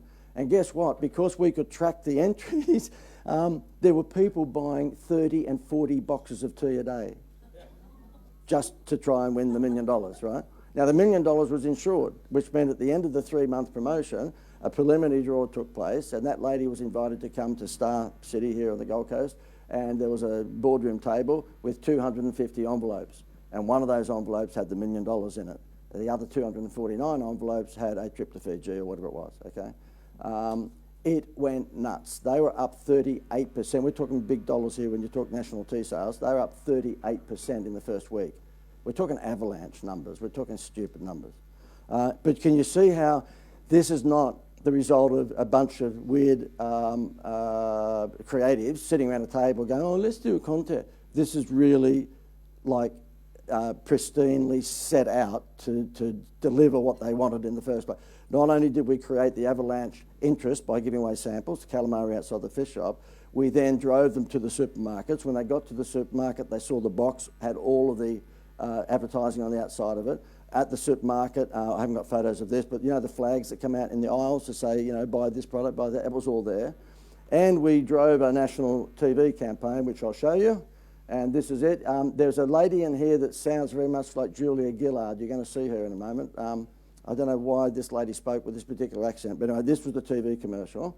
You'll see Gail was in this because the lady that was supposed to turn up and do the TV ad didn't, so Gail was with me. We went down to a farm at Murwillumbah to do it, and this is what drove the sales. Clean, green, pristine. This is the home of Australia's very own Madura Tea. I love Madura Tea, and I tell you sometimes, I love my husband, I love Madura Tea. Ooh, tough choice sometimes. I'm a chef and it's the best tea I've ever tasted. I really enjoy my Madura Tea after dropping the kids at school in the morning. It's an amazing feeling. You actually feel relaxed. If I don't have my cup of Madura green tea, I can really notice the difference in my energy levels. High in antioxidants, Madura is very special tea. And this is a very special offer. You mean I can win $1 million just by drinking Madura tea? It's a lot of money. That's amazing. Just by having a cup of tea, you can win $1 million. Look for these specially marked Madura tea packs for your chance to win $1 million. Madura tea at all major supermarkets. Winning $1 million? Yeah, that's a pretty good prize. Yeah. That's my daughter, by the way, and the talent didn't turn up for that. We had a shit day that day, and so I said to Gail, "Where's Nicole? Where's Nicole?" And she goes, "Well, she said, I rang up, sweetheart, please do me a favour, get here, where you got to drive from where we are on the base of the Tambourines, you know, get to Murwillumbah quickly." So that was an outtake that should never hit it.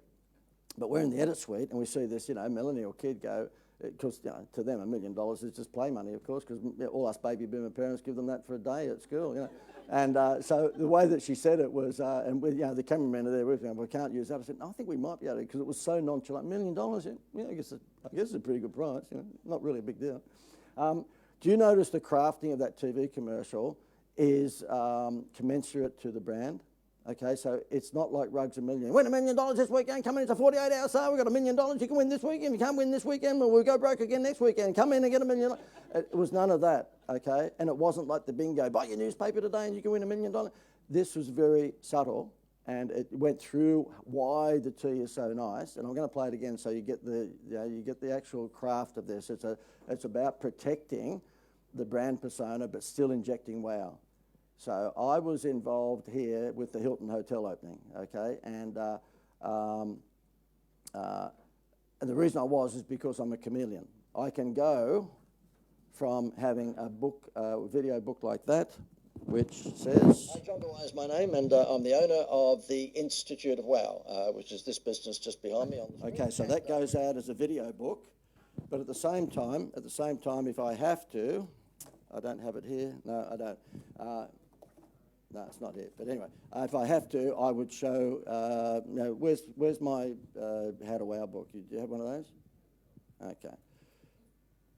You wonder why my marriage is in crisis? Seriously? No, that's the big book. Jandra, I know you're just trying to help Gail out, but it's just sort of like I'm just carrying a passenger, you know, and have been for quite many years. Okay. Yeah. Anyway, so the other book, I've got a little book.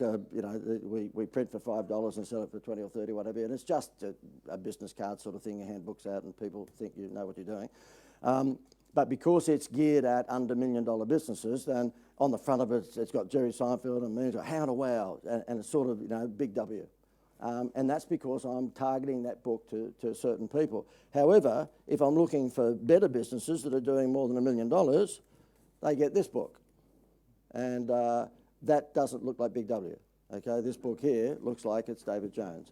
And so, you know, we're selective of who this one goes to. And you know that if you've got the Little City book, I don't give a crap about you. Yeah, I'm sorry, Michael, I know. So Michael got the Little City book yesterday.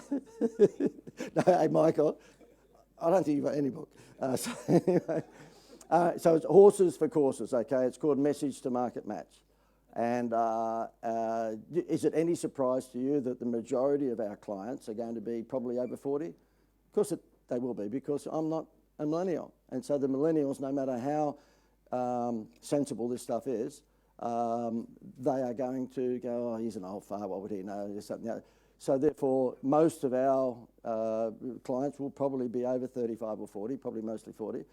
There will be some exceptions, aren't there, Gal? Sometimes you get the millennials come up and go, wow, this is not what we learned at uni. You know, I've got 6 millennials, and they've all said to me, Dad, when we've done our business course at uni, there's none of their stuff. They're telling us to advertise on the side of buses and get our brand out there. And I said, I know, because they're full-time teachers, they haven't been out in the real world, you know. So it's message to market match. So I'm going to play this again and have a look at how we craft it, where we take the story from this is beautiful tea, it's upmarket tea, it's the tea that the Queen would do. Have a look at the crockery. It's not in a mug. This stupid shit hotel here, we went down to breakfast this morning. I couldn't drink the tea or coffee because the mug is this big. So they're all putting us into the big W basket, all right? And I'm David Jones, thank you very much. So the thing, some of you go, Deb was going, no, you're crazy Clark's, $2 store. And like, that's madness what they do down there this morning. It's madness. They're just treating us all like bush pigs. And they're giving us a mug like that big. You don't drink tea in a mug, you know.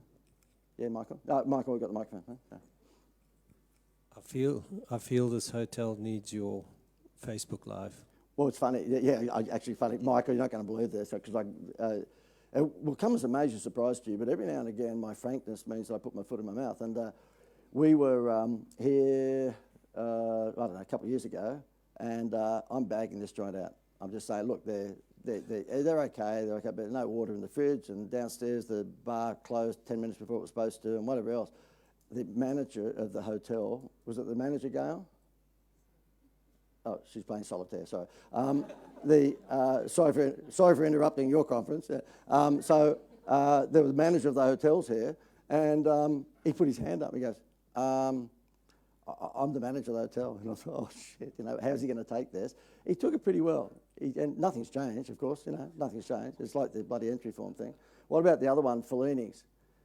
Doing a thing at Versace, and I didn't realise it, but the owner of Fellini's restaurant. Anybody know Fellini's, the restaurant? It's just here on the waterfront. Beautiful Italian restaurant, right? And he's a nice fellow, he's a good friend now.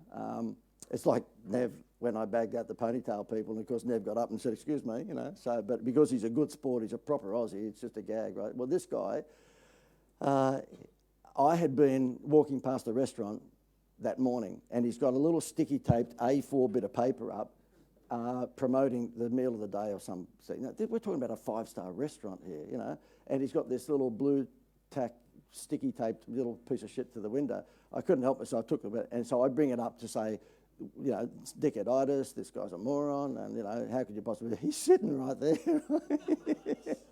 He put his hand up, and you know what? He actually was a good sport. He just said, you're dead right. He said it was a rush of blood. I quickly got the manager to do it because we had too much fish, we had to sell it, whatever it might be.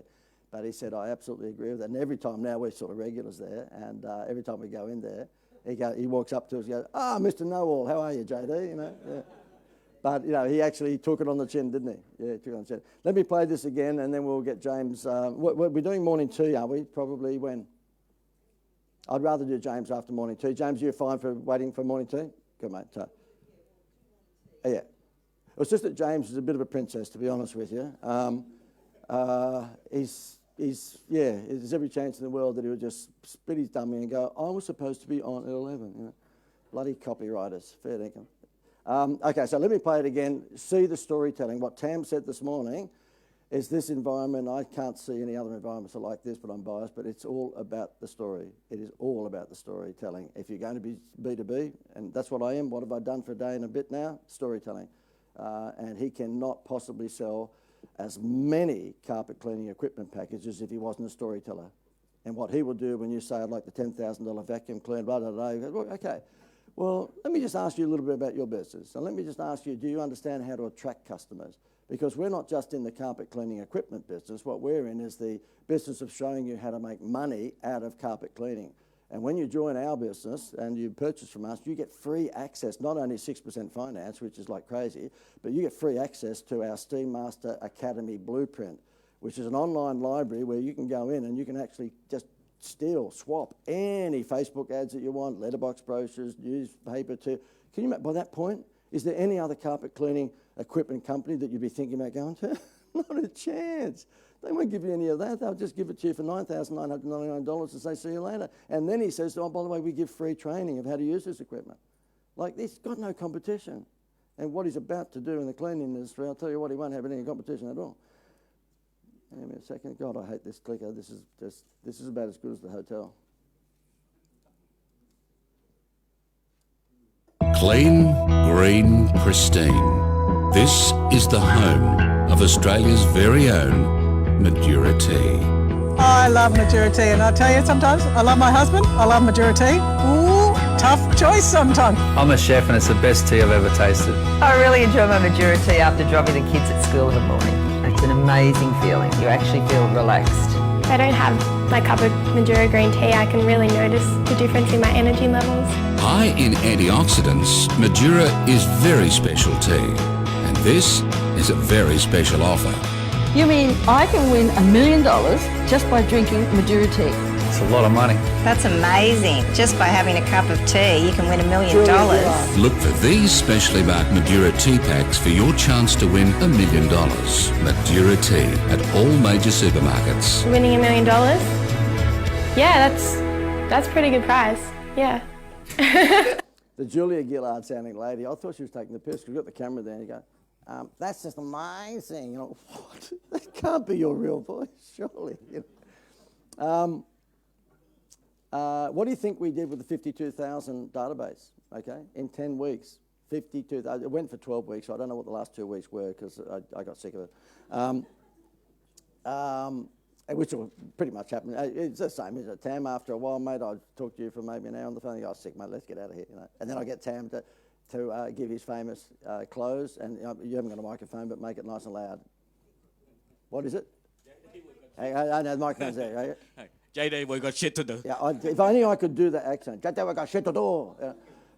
Okay, so I want to play one more before we go to morning tea, and this one is, give me a second, this one is, oh, sorry, yeah, have a look what happened in the supermarkets. Okay, Madura tea has no price discount at all. Look what all the competitors did. This was taken on the first week that we launched. Look what all the, you know, I'll tell you what the competitors are doing, this. They're dropping their DAX. Twinings, we were never ever discounted in their life before because we're Twinings, the Queen drinks, Twinings. Look at that. Twinings down, special, special, special, special, special. You've got to stop discounting. You don't need to discount if you take their eyes off the price. McDonald's have been doing it for 3 decades, and I worked closely with the people who did it for McDonald's, called Creator Promotion, Norma Rosenheim. And they dreamt up the idea for McDonald's something like 35 years ago, the plastic toy. They are now a $500 million business because they produce the plastic toys for McDonald's out of China, okay? And their head office is right next door to McDonald's head office at Thornley. And I was invited to brainstorms quite often of what were we going to do for the next one. Now, most of it was pretty easy with Macca's because whatever Disney's movie was coming out next, that's what it was, The Lion Kings or whatever it may be. But this is all based on the Happy Meal toy principle, okay? This is all based on taking their eyes off the price and giving them a Happy Meal toy, or I call it Wow Factor, whatever it might be. And Harvey Norman does it for 2 years interest-free. Talking about Wow Factor, it's probably good to finish before morning tea with this one. In Sydney, I don't know what slides are coming up here, by the way. Is the next one the old ad, or what is it? Is it? Okay, good, thank you very much. Did I just say what I was thinking? Like the presenters on stage, I don't know what's coming up here, but I do know the case study. But so Sydney Tall Ships is a guy called Dave, and Dave bought 2 Captain Cook ships, okay, so like the Endeavour.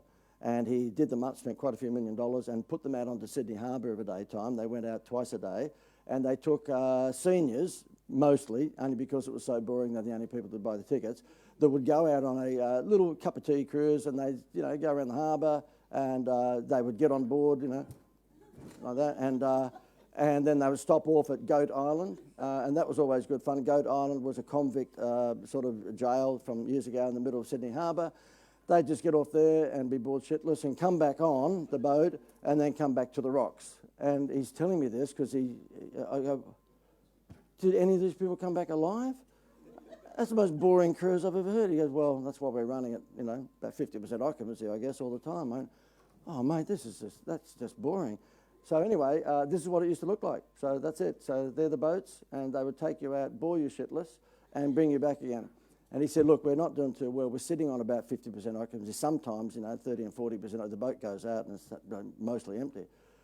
He said, what can you do for me? And I said, okay. And this is in the first meeting. And the reason I'm showing off about this is because, you guys, most of you are already members, so you don't have to know about this. But I know that some people are guests here today. So if you're interested in ever jumping on this bandwagon, then see Gail or Sandy or maybe Gary, and we'll book a meeting later on this week and have a chat to you, because there's a few newbies here that might like to get into this stuff.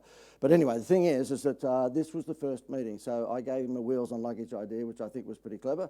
I said to him, well, we can fix this. You've just joined right now, so you've signed up. Do you want to go through the whole thing where we actually get you to give a questionnaire, and then we have a meeting, and then I come back with a marketing plan? Because that's what happens, by the way, for anyone who's not here. Within 10 working days of the meeting, you get a 30-page marketing plan. And those of you who are part of the Masterclass program, you'd know that. And if there's anyone here on the minor program, but you think this is too good to be just sitting on the minor program and you want to upgrade, then again, see Gail and we'll talk throughout the week. But what happens is that within 10 working days, you get a full-on 30-page marketing plan, and that covers everything. I think we're going to play a little 2-minute video later on. Anyway, so this guy said, do you want to hang around for the marketing plan, or we just fix this right now? And he said, let's go with fix it right now. I said, good, okay. Do you know who Johnny Depp is? And he goes, yeah, movie star. Good. Do you know who Pirates of the Caribbean, well, what's Pirates of the Caribbean? He goes, movies. No, they're not just movies. Pirates of the Caribbean are 5 of the top 10 grossing movies of all time. And he goes, right. Now, let me just see for $1 million the perception that's in this room. Where do you think I'm heading? What do you think we're going to turn these boats into? And this is it. So therefore, we turned the boats into Attack of the Pirates on Sydney Harbour. His turnover in the first year went from 9.1 to 15.6 million, and he paid me 30-something grand. Reckon that's a pretty good return on investment? And he subsequently sold the business. And so this is what we did. This is the TV commercial, and well, I'll play it, and I'll show you how it worked.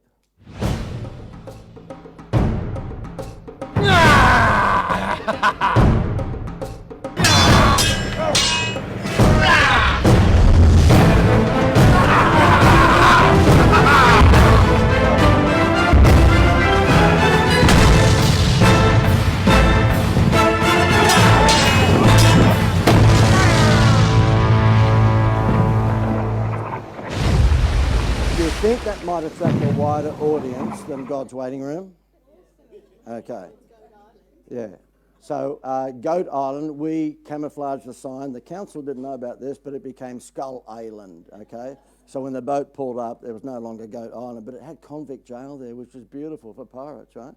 And again, the local city council didn't know what was going on, but we took over their island, right? And it just exploded the business, because what we did is widen the funnel. You see, when I say that you've got to identify your most profitable audience and then look for more people who look like them, that's absolutely the case. But on some cases, you could be widening your target audience. So therefore, you're just too close to it. You're not seeing that there's a bigger target audience. That guy wasn't. He just had basically people in God's Waiting Room going out on a boat, boring shitless, every day. What we did is say, look, do you want to get 4 tickets and 5 tickets instead of 2? Because, there's no way that the, people on pensioners are going to be any more than 2 people. And 2 went out, only 1 came back anyway. So, so this is widening the funnel and turning it into a Disney-style attraction. And this is what we did to promote it. We went to the Sunday Telegraph again. Do you think there's a system here that I'm showing you that we do each the time? You can be on the front page of any newspaper you want now, really, really easily, if you know theatre, if you know how to Disneyfy things, because they know that the news is not selling newspapers. Why do you think when you buy the Sunday paper now, the thickest section of the paper is all the home and garden lift-outs, the travel lift-out, the beauty lift-out? Because they know that news comes from the phone. They can't do, unless they actually have an exclusive on some special thing, then they can't sell paper. So what we do, and this was an interesting one, I said to him, listen, we're going to give away around about $20-something million worth of tickets. And he goes, what? Same old story, okay? And we went into the newspaper and said, look, we're going to give away a free ticket. for a child, and you've got newspapers of 600,000, so that works out at whatever it is, $39 a ticket, whatever it was, $20 or $30 million. Do you think the newspaper's going to say no to that? Of course not. And if they don't find Elvis, that's what it did look like. If they don't find Elvis, that's the front page of the paper. In fact, if they did find Elvis, there's still a chance that probably the Pirates would be up front. I know when I did that with the football cards, and I think I told you yesterday, George Bush bombed Saddam Hussein overnight, and I thought I'm going to be off the paper. No, get your free Mal Meninga footy cards. It was the 2/3 of the paper. Oh, by the way, George Bush bombed Saddam Hussein was down the bottom of the front page. So they want to sell papers, and they know that Taylor Swift was probably not going to do as good a job as the Pirates. And then what we did is we went to the radio stations, and we let them run their radio station. Oh, by the way, when we give away kids' ticket away, first thing he said to me is, "Oh, you know, that means they won't be touched." Idiot! What, a child? This is a boat trip out into the harbour. There's no child that's going to get on the boat without an adult. And he went, "Oh, sorry, I'm a dickhead." Yeah, you are. I did the same for the Dolphinarium in Coffs Harbour. Remember that one ago? Oh, tragic. There's a Dolphinarium in Coffs Harbour. Anybody familiar with that? Yeah, it's sort of like a wannabe Dolphinarium. It's not like SeaWorld. It's sort of like, oh, I want to be like. It's a bit like Hope Island wants to be Sanctuary Cove people, you know. And so therefore they said, well, how do we feel? I said, what are you? It's Coffs Harbour, okay? Mount Druitt by the sea. And so they said, well, we are the stop-off point for people travelling from Sydney and Melbourne to go up to the Gold Coast. I said, okay, right, fair enough. And they said, so that's really what we're trying to do, is get people to stop here and come to us instead of going to any other attraction, God forbid, in Coffs Harbour, right? And I said, righto, okay. So we went to the papers, and it was not a Dolphinarium, it was called, some weird name, what was it? Pet Porpoise Pill. I said to her, what were you people smoking when you sat down? The most beloved sea creature in the world is a dolphin, and you don't use the name dolphin. You come up with some other shit like Pet Porpoise Pill. You ask like 9 out of 10 kids, where would you like to go? To the Pet Porpoise Pill or Dolphin World? Mum, got to go to Pet Porpoise World. Like, it was just ridiculous. Why would you do that? Why would you screw, you know, be like Tabatinga Childcare Centre, you know? So anyway, I went to the paper and we said, listen, we've got 2 children's tickets to give away. And one of the great things that they had, but because they're in the business, they didn't see it. Guess what? What you saw yesterday with the Dreams Can Come True show, that was the Pet Porpoise Pill, right? And you saw the little girl leant over the pool and the dolphins come up and kiss her. Well, they have a facility there. They take the photo, and for $15, you get kissed by a dolphin. Now, I've got to say to you, I mean, who in this room would not want to be kissed by, everyone wants to be kissed by a dolphin. You know, well, Billy, you were telling us a story there last night when you went to SeaWorld with the entertainment crew. Billy was in Jesus Christ Superstar, the stage play, and Johnny Farn and all those people were in there, and they had a celebratory, you know, celebrity party at the end of it by going to SeaWorld, and Billy was just saying it was just magic. The dolphins came up and she, you know, got to hug them and kiss them, and they were just like humans. So therefore, I thought, hang on, are you saying that $15, what's it like? They go, it goes crazy. Everyone wants to get a photo because they develop it before you go and all that. Okay. Went to the Sunday paper and said, this is the deal of the century. It's either you or your opposition. You're going to get 2 free tickets. And, oh, that's right, the lady at Pet Porpoise Land or whatever it was called was a bit of a worry because she said, 2 tickets of children by $18, whatever it is, multiplied by so many thousand papers. My goodness, we're giving away like $42 million. You're giving away fresh air, sweetheart. It's like this hotel giving away a dead room tonight. If it's not, you know, no one's got it. They're going to get food and beverage, for God's sake. And I said to her, no, it gets better. What we're going to do is we're going to give away free photo as well. So not only will the kids get free entry, 2 kids get free entry into, you know, Dolphin World, whatever it was called, but also they'll get a free photograph. I said, but that's $15. I said, no, it's the click of a camera. You've got to understand. Can you imagine when we go into the promotions manager of the Sunday papers and we say, not only are you going to give away 2 tickets to every damn reader, but you're also going to get a photo with the dolphin? And she goes, oh, okay. I said, the reason that will be such a big deal to the newspaper is because we'll be celebrating International Kiss a Dolphin Day. And she goes, but there isn't any international, there is now. Get with me, you know? So anyway, we go into the paper, and they've all got little girl promotions managers. All the promotions managers of these papers are, you know, 25 years old. So you just got to get them to flap their wings, that sort of thing. And so I go in. I said, listen, this is a once-only opportunity. We haven't got much time. we're going to give you $42 million worth of tickets. And by the way, the opposite lady said to us, but what if the kids just come from, because she said, we've got to put on their asterisks that they've got to be, they've got to be accompanied by, no, she didn't say that. That's what I said to her. She said, well, what if they just come from by themselves? I said, oh, how many 13-year-old kids have you seen drive from Sydney to Coffs Harbour to specifically rip you off for 2 free tickets? What, are they going to draw a moustache? Idiot. Far out. Can you spell like you? So we go in and we say to the girl from the Sunday Telegraph, listen, with $42 million worth of things, and also they get a photograph to celebrate International Kiss a Dolphin Day. And she goes, it's International Kiss a Dolphin. Exactly on the day that you'll be launching this, of course, it just so happens Sunday, blah, blah, blah. And she goes, oh, where do I sign? You know? So on front page of the paper, I don't think we've got it here, Sunday Telegraph celebrates International Kiss a Dolphin Day. Like, there wouldn't be a more ridiculous day, would there? Like, why couldn't it just be like International Dolphin Day? But no, and they've got little kids there kissing dolphins.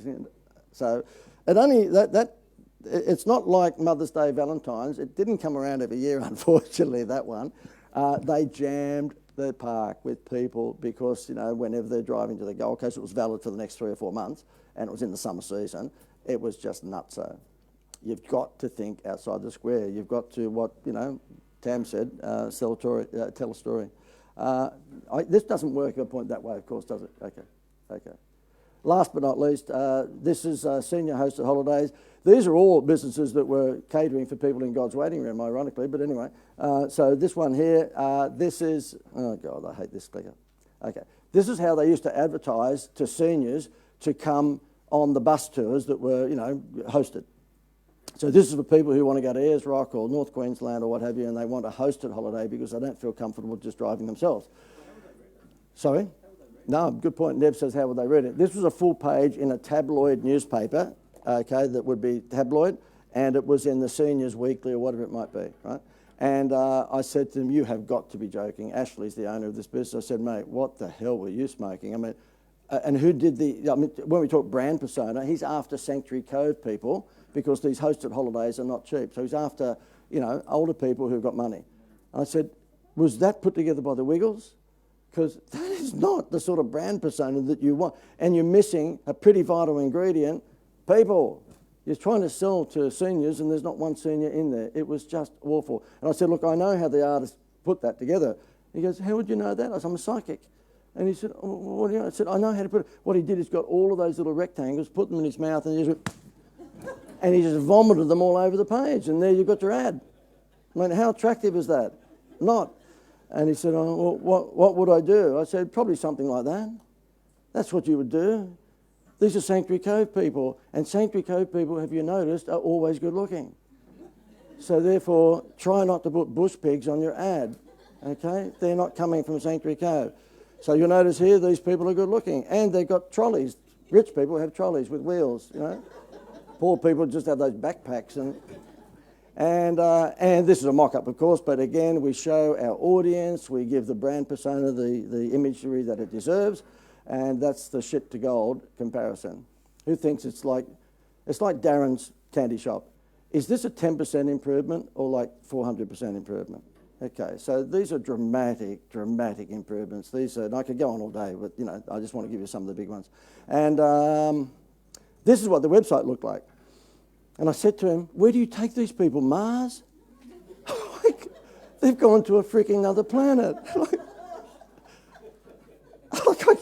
I said to him, he said, would I win the Dickhead of the Week award? I said, no, of the decade. Like, this is insane shit. And the reason I'm being silly about this is that this is all around us. This is happening all the time. It's possibly happening in your business. You're pissing 95% of your money up against the wall because you're not listening to just how this shit should be done. Tam listens. And is Tam still here? Tam, oh, yeah. Tam, can I just ask you, and yell it out because we won't have time to get the microphone to you, but we're talking a turnover increase by doing this sort of stuff properly. You know, we're talking in the millions. We're not talking tens of thousands, aren't we, once you get it right? I think in 1 year, that year, we took it from 800,000 to over 3 mil in one year. Give him a round of applause. Yeah, thanks. So this sort of stuff, it is so, to me at least, of course, because, you know, it comes with intuition, I guess, but it's so easy. And in your business, I know, because you've got so much shit going on, you're possibly a lot store blind. You're store blind. You're not seeing it. That would hit me. Like I'm telling you, I said to him like within 2 seconds the gag about Mars.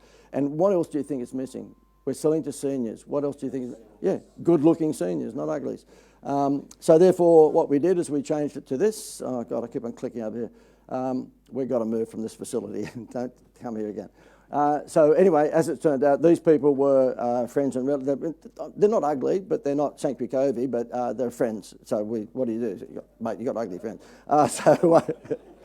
No, they're okay, they're nice. And so therefore, we show them. We've still got Ayers Rock in there, but we feature the actual product being the bus. We've got the target audience there.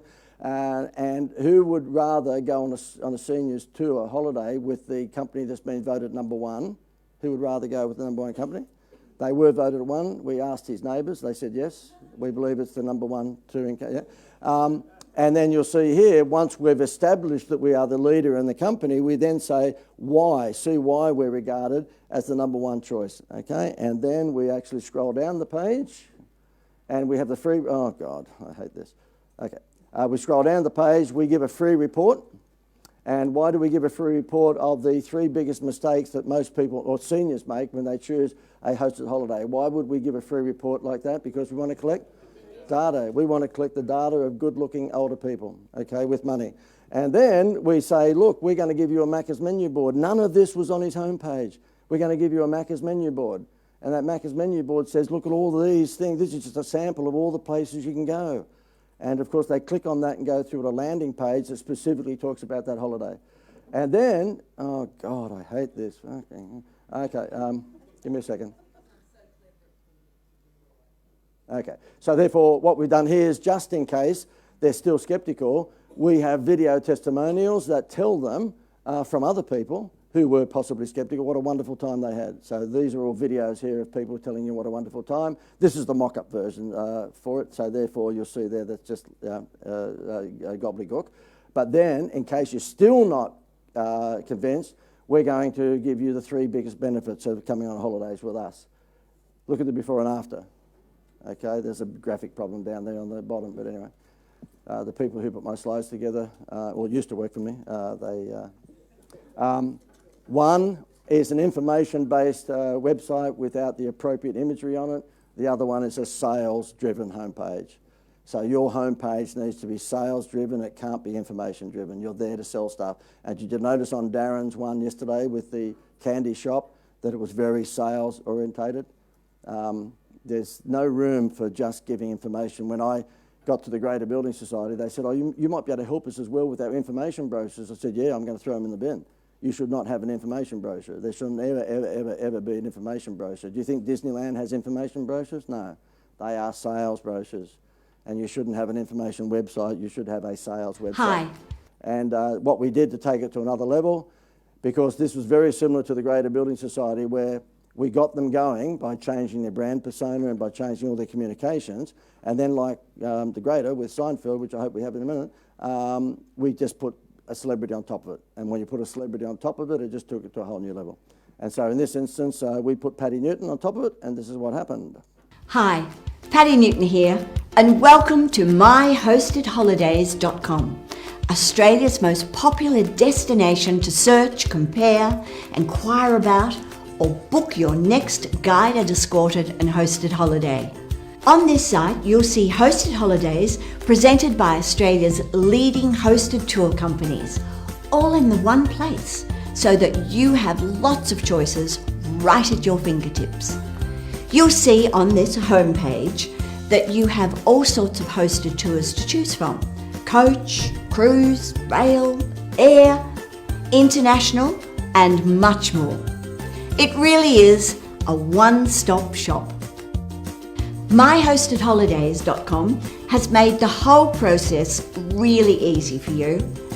If you're interested in a particular hosted holiday, simply make an inquiry or booking, and the tour operator will contact you personally to provide more information and satisfy your needs. You then get to deal directly with the tour operator, avoiding all those hassles that people endure when going through a third party. Everyone knows arranging a holiday can be stressful. So myhostedholidays.com has taken all that frustration and stress out of the exercise. So grab yourself a cuppa and enjoy surfing through this website. I think you're going to be impressed with the amount of hosted holiday options you now have at your fingertips. All tour operators are fully accredited and are highly experienced, so you can be completely satisfied that you're dealing with professionals. At last, you can enjoy the convenience of having all your hosted holiday options in one place. Enjoy your holiday. Who thinks that's the winner for an older generation, okay? And who trusts Paddy Newton? We all do, okay?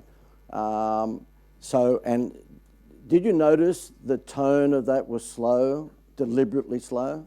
Because we're dealing with some people in their 70s and 80s. So you can imagine with my rapid fire that you're copying here today, there's no one in their 70s or 80s would just put up with that. They're going to kill me, So the thing is that we slowed that right down. And the reason I'm saying that to you is that there are aspects of all of these things that, to the naked eye, you probably don't take much notice of it, but I want to highlight it to you so you know the thought that goes into this and why you should put the same thought.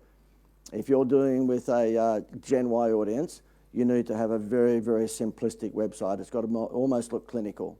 It's got to be clean, it's got to be crisp, and it's got to be minimalistic in its language. You're dealing with an audience like this one, that went for about 2.5 minutes. They'll sit there and they'll watch and listen to every single part of it because they come from a different generation. So again, it's message to market match.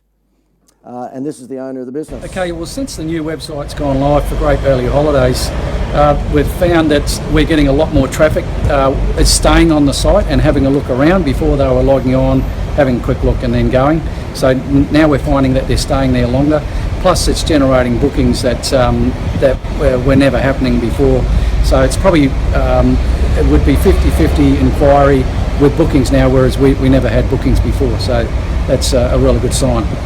Yeah, because it's a senior audience we're dealing with, I was a bit sceptical, I must admit, about putting the booking on there. I didn't think that they would book, that they always like to talk to somebody on the phone, but that hasn't really been the case.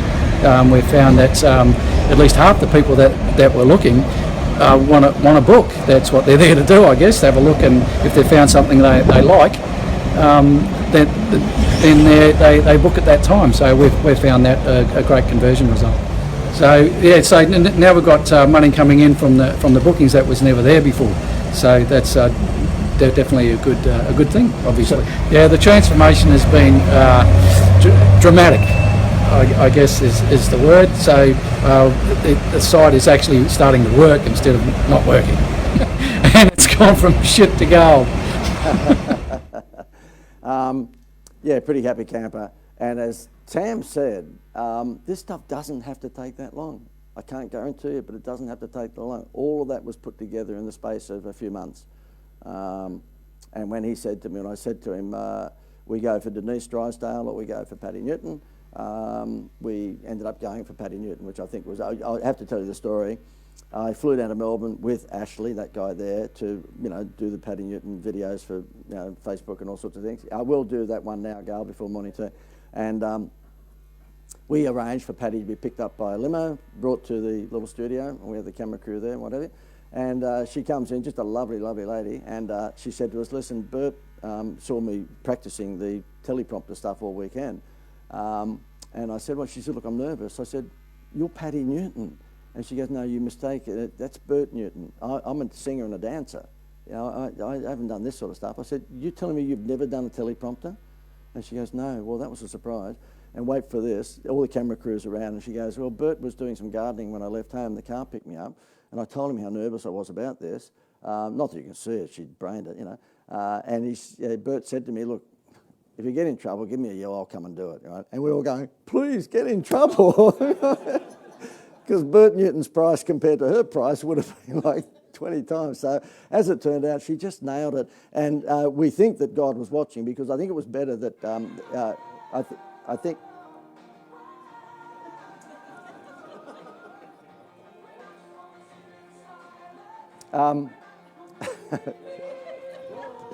When we, that was meant to happen. We were going to sing together. When we put the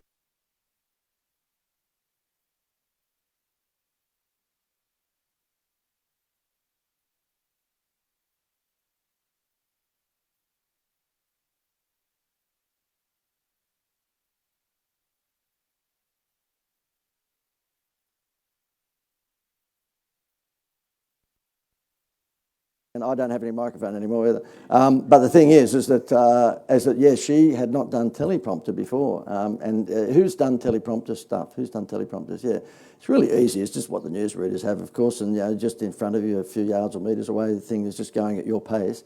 And she was just a knockout. She was absolutely fantastic. So, and I know I'm showing a few celebrity endorsements here, and you might be thinking, oh well, that's not necessarily something that we could afford, or it doesn't suit us.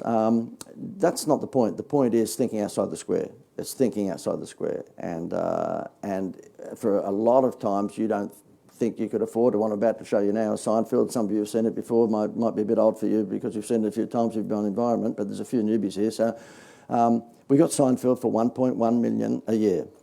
And we had him for 3 years. And he got that for 2 days' work. So I'd fly over to New York. I mean, we'd have meetings beforehand, but the actual shoot was in New York for 2 days, and he got $1.1 million. Now, that's big dollars for 2 days. That $3.3 million took the Graders Building Society in 2 years from a net value of 3.8 to 5.2 billion. 3.8 to 5.2 billion. And Jerry Seinfeld delivered that. If he had any clue what he added to that business, then he would have put his hand out for some more money. But wait for it, it gets stupid.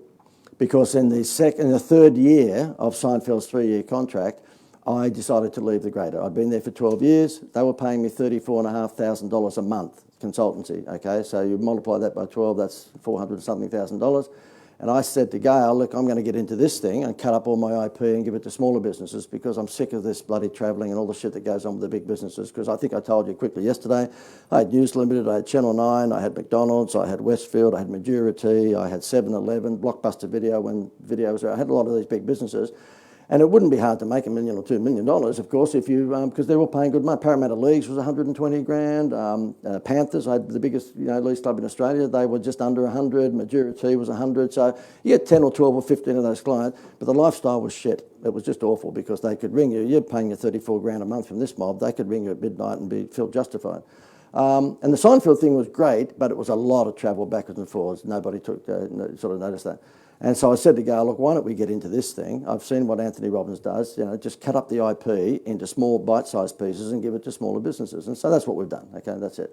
As it turned out, I must say that, throughout the period of doing this, the Greater Building Society just, it went nuts. We're talking literally billions and billions of dollars. It wasn't just a success. It made the candy store one with Darren that looked like an overnight thing. It made it just look like a bee's dick. I mean, this stuff was huge, massive. I was on Current Affair. It was on the Today Show. When we got Seinfeld, it was national news all over the place. And as it turned out, I left in the third year. And I said, look, I'm going to do this. When I left, guess what they replaced me with? Another consultant. And another consultant came in, okay? And the consultant, the first thing he did was not renew this guy's contract, okay? Because what happened, the board members that were there when I was there that just saw this thing go nuts, they all moved on. They decided to retire, and a new bunch of board members came in, younger board members. Now, I say younger, in their 50s and 60s, but they weren't in their 70s like some of the other board members were there. And so, therefore, this new guy came in and said, you know what, we're in a very competitive home loan market.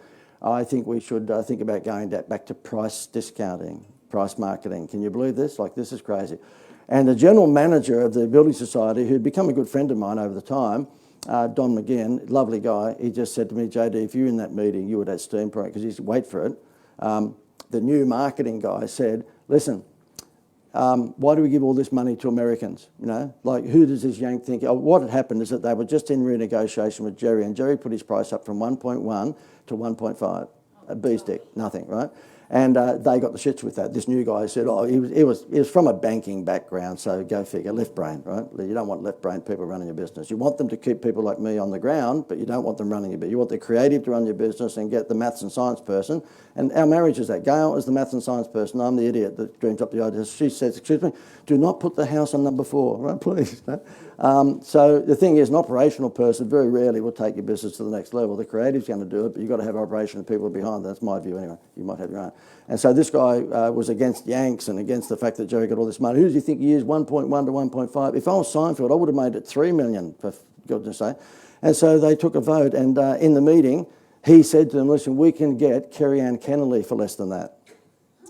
Well, he was right with that, of course. And then one guy put up his hand because their head office is in Newcastle. And this is the general manager telling me, had you been there, you would have just stabbed them through the eye with a pencil. He said one guy put in, a new board member, who was, surprise, surprise, a solicitor, and next to him was an accountant, a solicitor, an accountant. That's what most boards are made up of.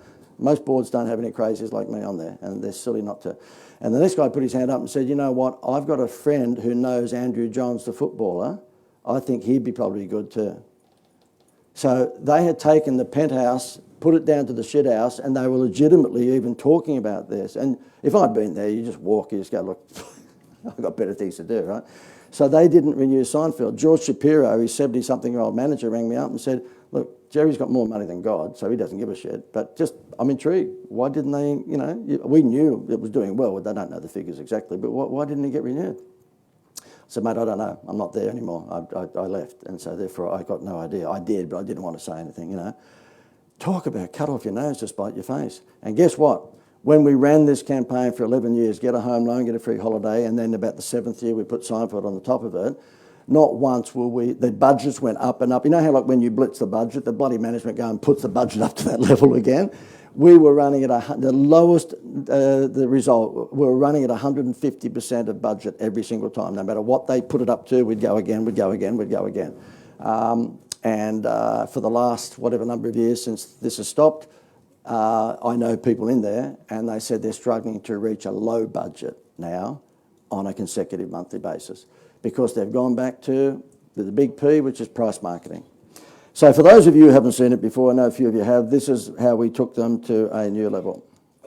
We just said, you know, this is a letterbox drop, this one, enjoy no bank fees and a free holiday. We knew that people had the shits with the bank because they were getting hit with a lot of fees and they were getting treated like a number. And then that was the holiday promotion, and this is what it looked like on TV and Facebook. This is pre-Seinfeld. Summer holiday. We stayed at the Brits on Broadbeach, and as I said, it was just wonderful. We opened the door and there it was, right over the beach and right over the city lights, and we couldn't believe our eyes, really. Get a home loan from the Greater Building Society and choose yourself a free holiday. No catches, no competitions. Call the Greater on 13 13 86. For me and you. Now you notice the tonality of that. Again, it's not rugs a million. Get a free holiday this weekend because we're going broke on Saturday, Sunday. If we don't go broke this weekend, we'll go broke next weekend. Get a free holiday. None of that. It was very laid back. It was Cliff Richard. We're all going. But we're dealing with a working class audience. So you notice the brand persona there is not Versace. It's not $2 shop. It's Big W. It sits in around about the middle of the Big W. So every single time when I'm putting a campaign together, foremost in my mind is protecting their brand. Selling a lot of shit, but protecting their brand. Okay, and this is another one. This particular guy here, the husband never talks, by the way. A bit different in our marriage, but the husband doesn't never talk. And most of the working class people that were getting home loans were tradies. That's why they're working class, okay? So therefore, they drove a truck, they were a plumber, the electrician. This guy, when we turned up at their house with the camera crew, we'd always go to their houses with the camera crew because we brought them into a studio, they'd freeze. You know, they got a green screen behind. But with them in the lounge room or their kitchen, they felt comfortable. And we'd have a camera crew there, but I would always do what I'm doing to you guys, just mucking them out and trying to make them feel comfortable. In this instance, he had a lot of motorbikes, a lot of really big motorbikes outside. We think he was a mass murderer. And so therefore, I didn't ask him too many questions at all. So you'll see the wife does all the talking, and just have a look at this ad. This was the #1 ad over the 11 years that before Seinfeld came along. This melted the switchboard every single time. You'll see how clever it was, is that we get her to bag out the banks in a ridiculous sort of way, and people raced to their telephone and belted the switchboard every time we put that. This is a home loan. This is a considered decision of $500,000 or $600,000, but direct response marketing could get a reaction as if it was a crunchy bar. Why leave your bank for... Give me a second. Why leave your bank for the greater? Why would I put money into the bank when they charge me for every transaction? They charge me if I use internet banking, they charge me if I use phone banking, they charge me if I use an ATM, they charge me more if I line up for 20 minutes and hand money over the counter. It's a wonder they don't charge me to walk past the bank. Swap your home loan to the greater and forget about all these fees. Swap now, save on fees and get a free holiday. Call 13 13 86. If you just had a fight with your bank, do you think this would resonate with you? So one of them that charged me to walk past the bank. Now, she didn't say that. Well, she did, but with a bit of coaching. So therefore, the cameras here, the lights and all that sort of stuff. And I'm saying to her, what do they charge you for? Elaine, her name was. She goes, oh, they charged me to do this, put money in. Would you feel like, you'd probably say, like they charged me to put money in to take money out? She goes, yeah. I said, off you go. And then, of course, at the end of that, I said to her, do you think they'd charge you? It's one of them that charge you to walk past the bank. And she goes, yeah. And I went, no, Elaine, you're not listening, right? It's the one of them that charged me to walk past the bank. She, oh, gotcha. It's the one of them that charged me to walk past the bank. Gotcha. You just sign this form here to say that was all your own words, okay? Can you just, okay. You see, because real people are really, really, really, really valuable, but real people normally, when the camera goes on, go like that. You don't want them to be like that. So I never asked her to lie or to do anything that's right. All we're trying to do is give it theatre, and normal, regular people won't give it theatre. And that's why most of the testimonials that could be on your website are shithouse, because it is, hi, my name's Jim, and I had my accountancy done by Alan Mason, and he saved me some money. Oh, did I just fart? Because that one's on Alan's side, as a matter of fact.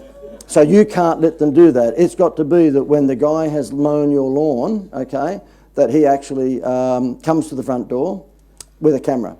And Beryl opens the front door and he goes, oh, hi Beryl, look, it's Fred here.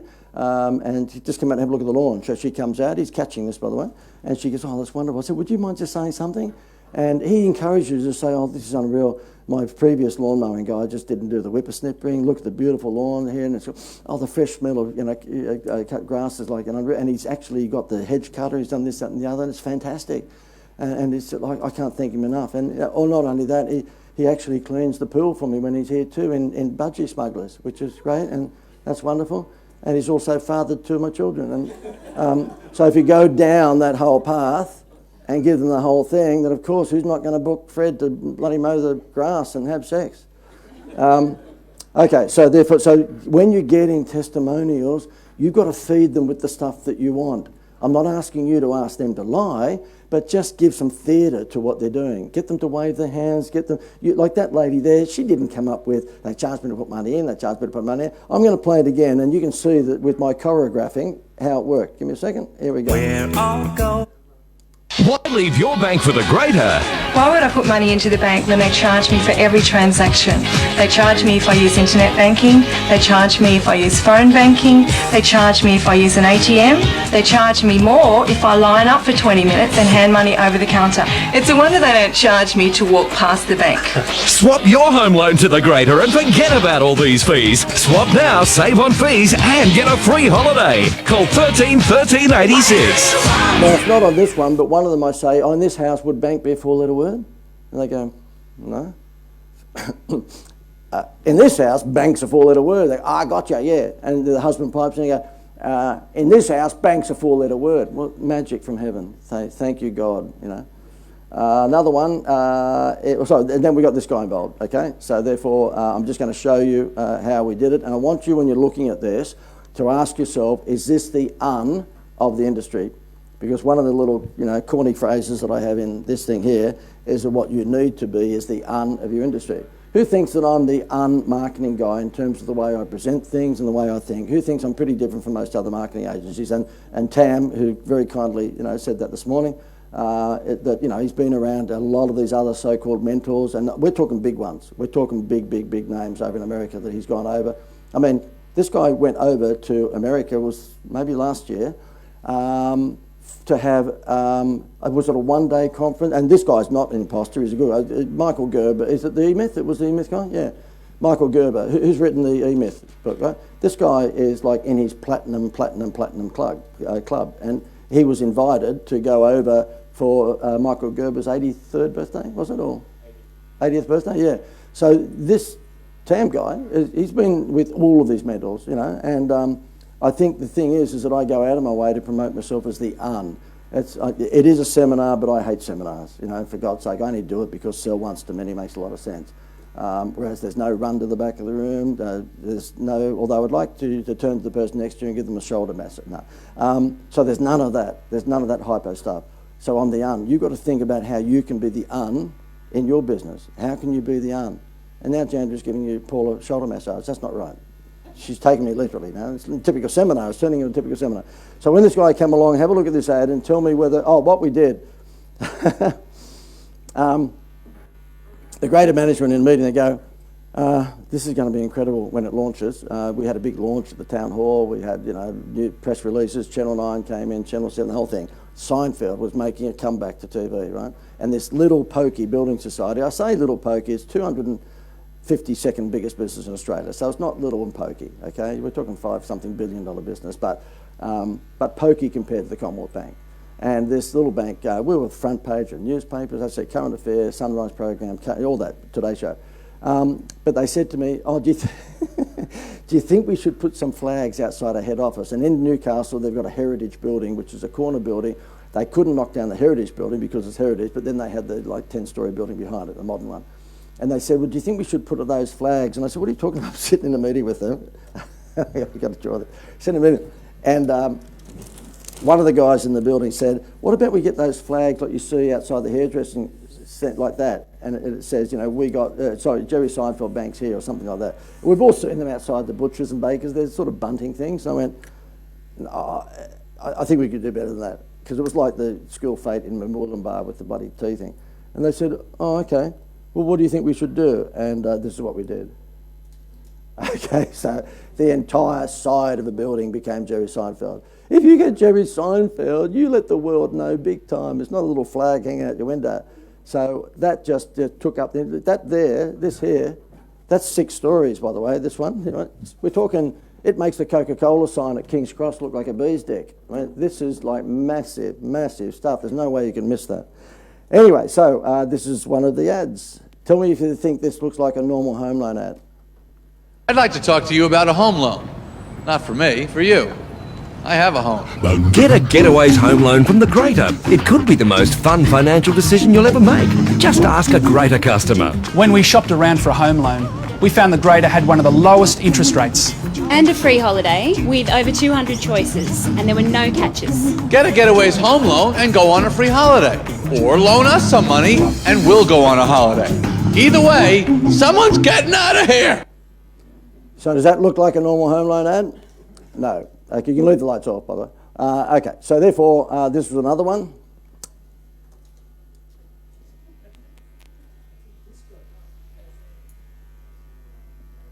There's no sound on it. Okay, righto. Okay, so that was the result. Tripled its home loan market share in the first 2 years. And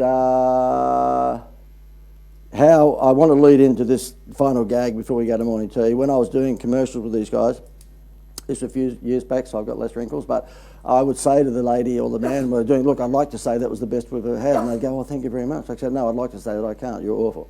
And I enjoyed that because, well, I'm evil. And this is how we used to do it. AM, I'd just like to say that was the best performance from anyone that we've ever had in one of these TV advertisements. Oh, thanks. I really appreciate it. No, you misunderstand me. I said I'd like to say that. I can't. You were pretty ordinary, actually. What? You're pretty ordinary. Yeah. We might have to do it all again. Crew, can we get you back again? Now, the crew actually thought that was pretty evil, and they decided to get me back when we did the Seinfeld stuff. JD, I just want to say that, you are the most professional, most competent, just best to work with marketing person I've ever worked with. Thank you, Joe. Thank you. I'd like to say that. Right. Okay, so we're going to... I can't read a thing. The lights are out, okay? Sorry? Okay, right, give me 1 second. I didn't know what was after it. So one more before you have a cup of tea. We can leave the lights off and we'll give it a shot. This is the manager. The unique skills. This is the general manager of the building. I have to say, JD. I've got to fix this clicker. You've got to get another clicker. This is terrible. The unique skills that John brings to the Greater Building Society have been outside the square thinking, introducing campaigns that not only have wow factor but have measurability around them. So it's not just doing it for the creative execution of them, it's also to make sure that our business at the end of the day benefits from the campaigns that we do. I think for a lot of other organisations, they're not prepared to put the effort into doing wow type campaigns. I think it's easy to do things that are fairly bland or are copying their competitors, but at the end of the day, unless you are going to do something that's got some wow factor to it, you're not going to get the results. Okay, so as you can see there, Don's a pretty conservative guy, and he actually often said to me, he was a typical banker, he said, I don't know what you're doing here, I've got no clue. What I was doing was direct response marketing. It was problem, aggravate problem, provide solution, give proof, and call to action. It was pretty easy, right?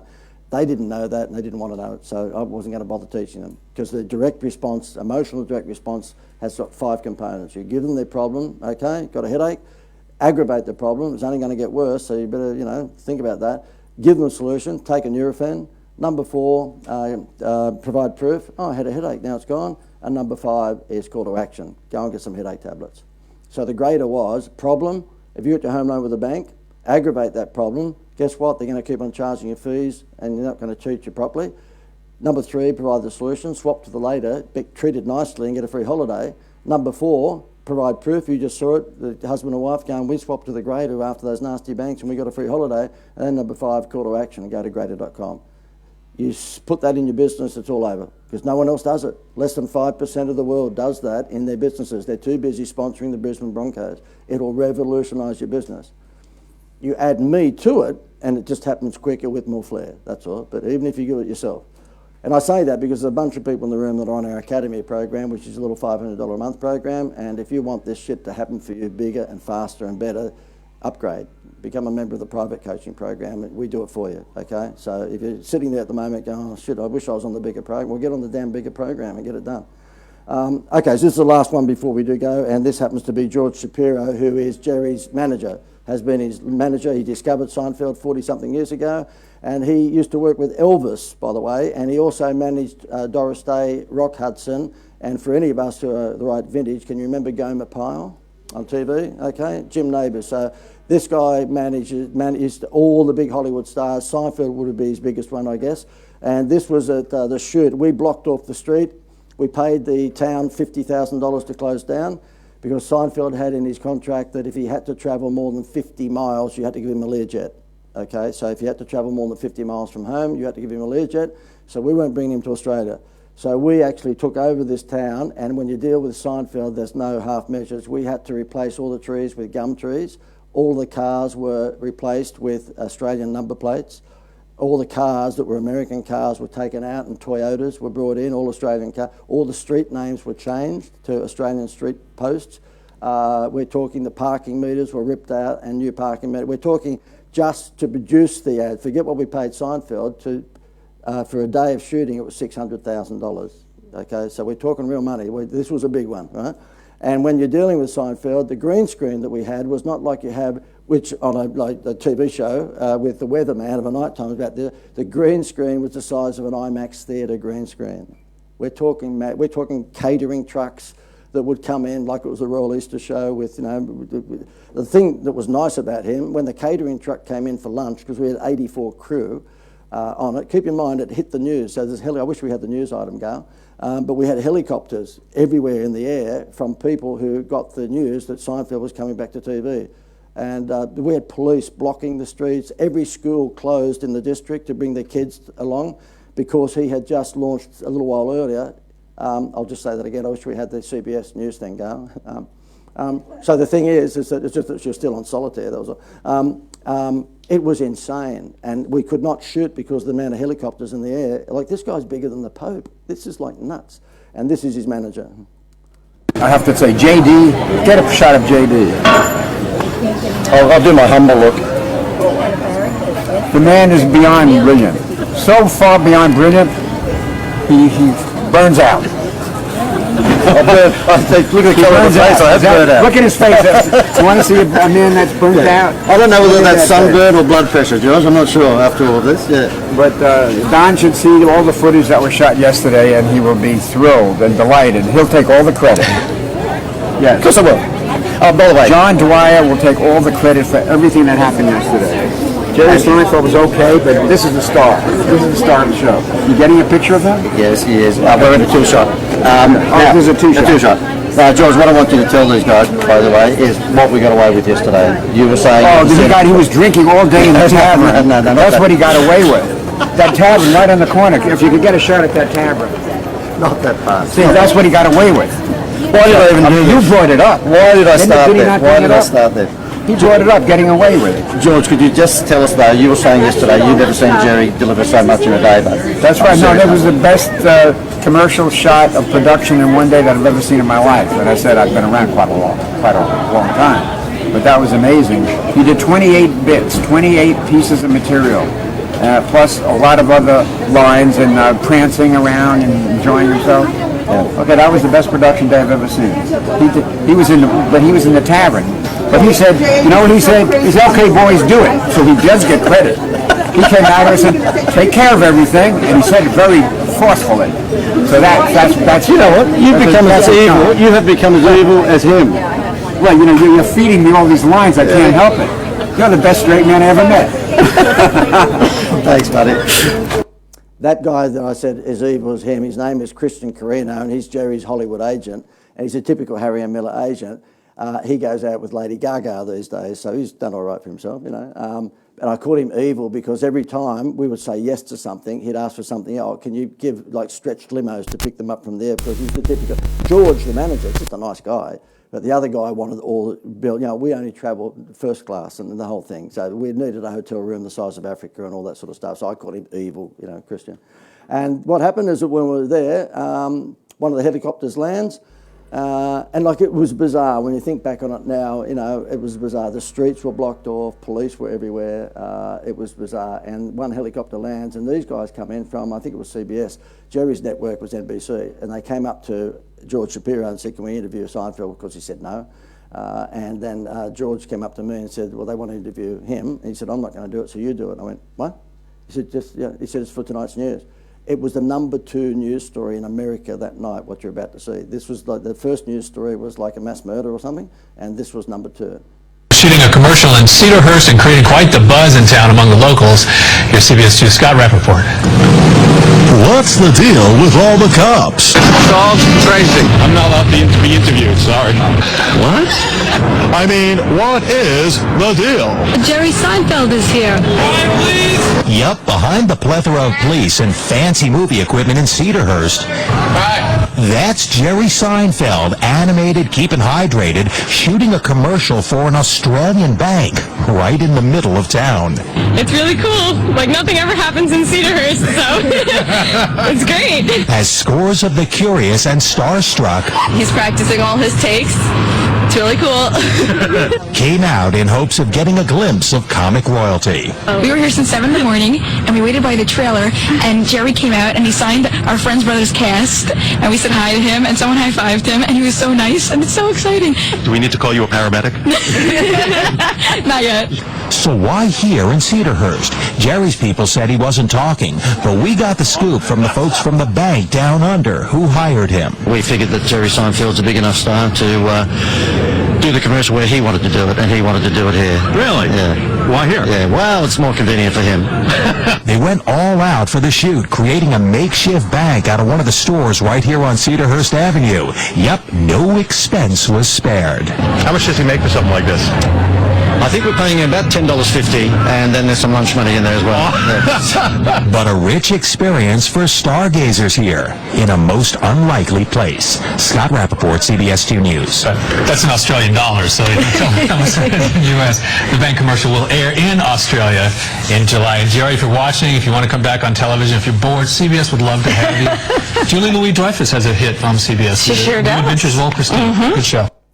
The funny part about that is that we went to the pub after that day's shoot, and Jerry couldn't come get something on, but George Shapiro, we were sitting down having a beer, and I look up on the TV screen, and you know how they do promos. In tonight's news, 16 people were shot in Los Angeles schools. It comes out, and tonight's news, Jerry Seinfeld makes a comeback, and up comes a part of my interview, my face. I'm sitting in an American hotel, and I'm number 2 on the damn news. You know, what's the takeout for you in that? You're not going to go out and get Jerry Seinfeld because, frankly, you're just ordinary people.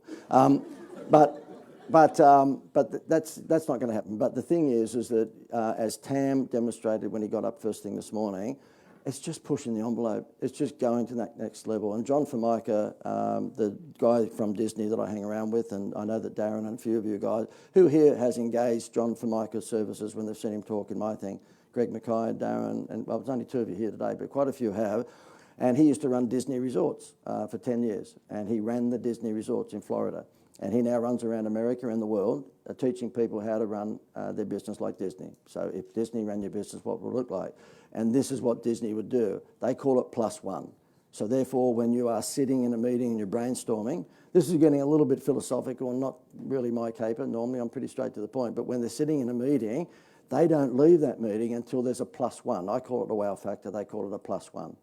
And Darren has taken that on his business. And if we could just one microphone before we have scones to Darren, if you don't mind. Your +1 mentality, I've seen you do it on Facebook Live. All of your staff, Darren's not satisfied unless they do that. So look, that interview came out of the sky, okay? But everything else was +1. What could we do if we did this? Everything was, how do we +1 it? And in my instance, how do we wow factor it? That was wow factor, just happened out of, if you have Seinfeld in the middle of a damn street, and news gets out, of course, you're going to have news people from everywhere. But when you're talking to your staff now, you don't let them leave the room unless they've got a +1, do you? No, that's right. We've tried to make everybody challenge how we do everything, and every single process and procedure, dealing with customers, dealing with suppliers, we always think about how we can +1 it or add a wow factor to it. So sometimes it's something very simple, sometimes it's something a bit more complicated, but it really has made a big difference to the way we run our business, and also the managers and the staff in our stores are now always thinking about how we can +1 or how we can wow factor everything we do, whether it's supplying customers with shopping baskets or whether it's how we when we're doing Facebook Lives, how we can make it better than we did it last time. Thanks, mate. Appreciate it. I did one just last week. Had a call from someone interstate, Perth, and they saw one of my Facebook Lives and they asked about the private coaching program. They asked how would it look, what would I suggest that would happen on their website. And anyway, I verbally told them what I thought it might be. Can we bring up one of my layouts of the website, just maybe the page, website transformations or whatever, or go, have you got like my layouts? You had one the other day that had 100 of them across the board. So all I did is that I didn't have to do, I was busy and it was, it was one of those days where you hang up and you've got 1,000 things to do. But because I can draw, then what I did is that I said to them, oh, okay, well, they were potentially a fence sitter.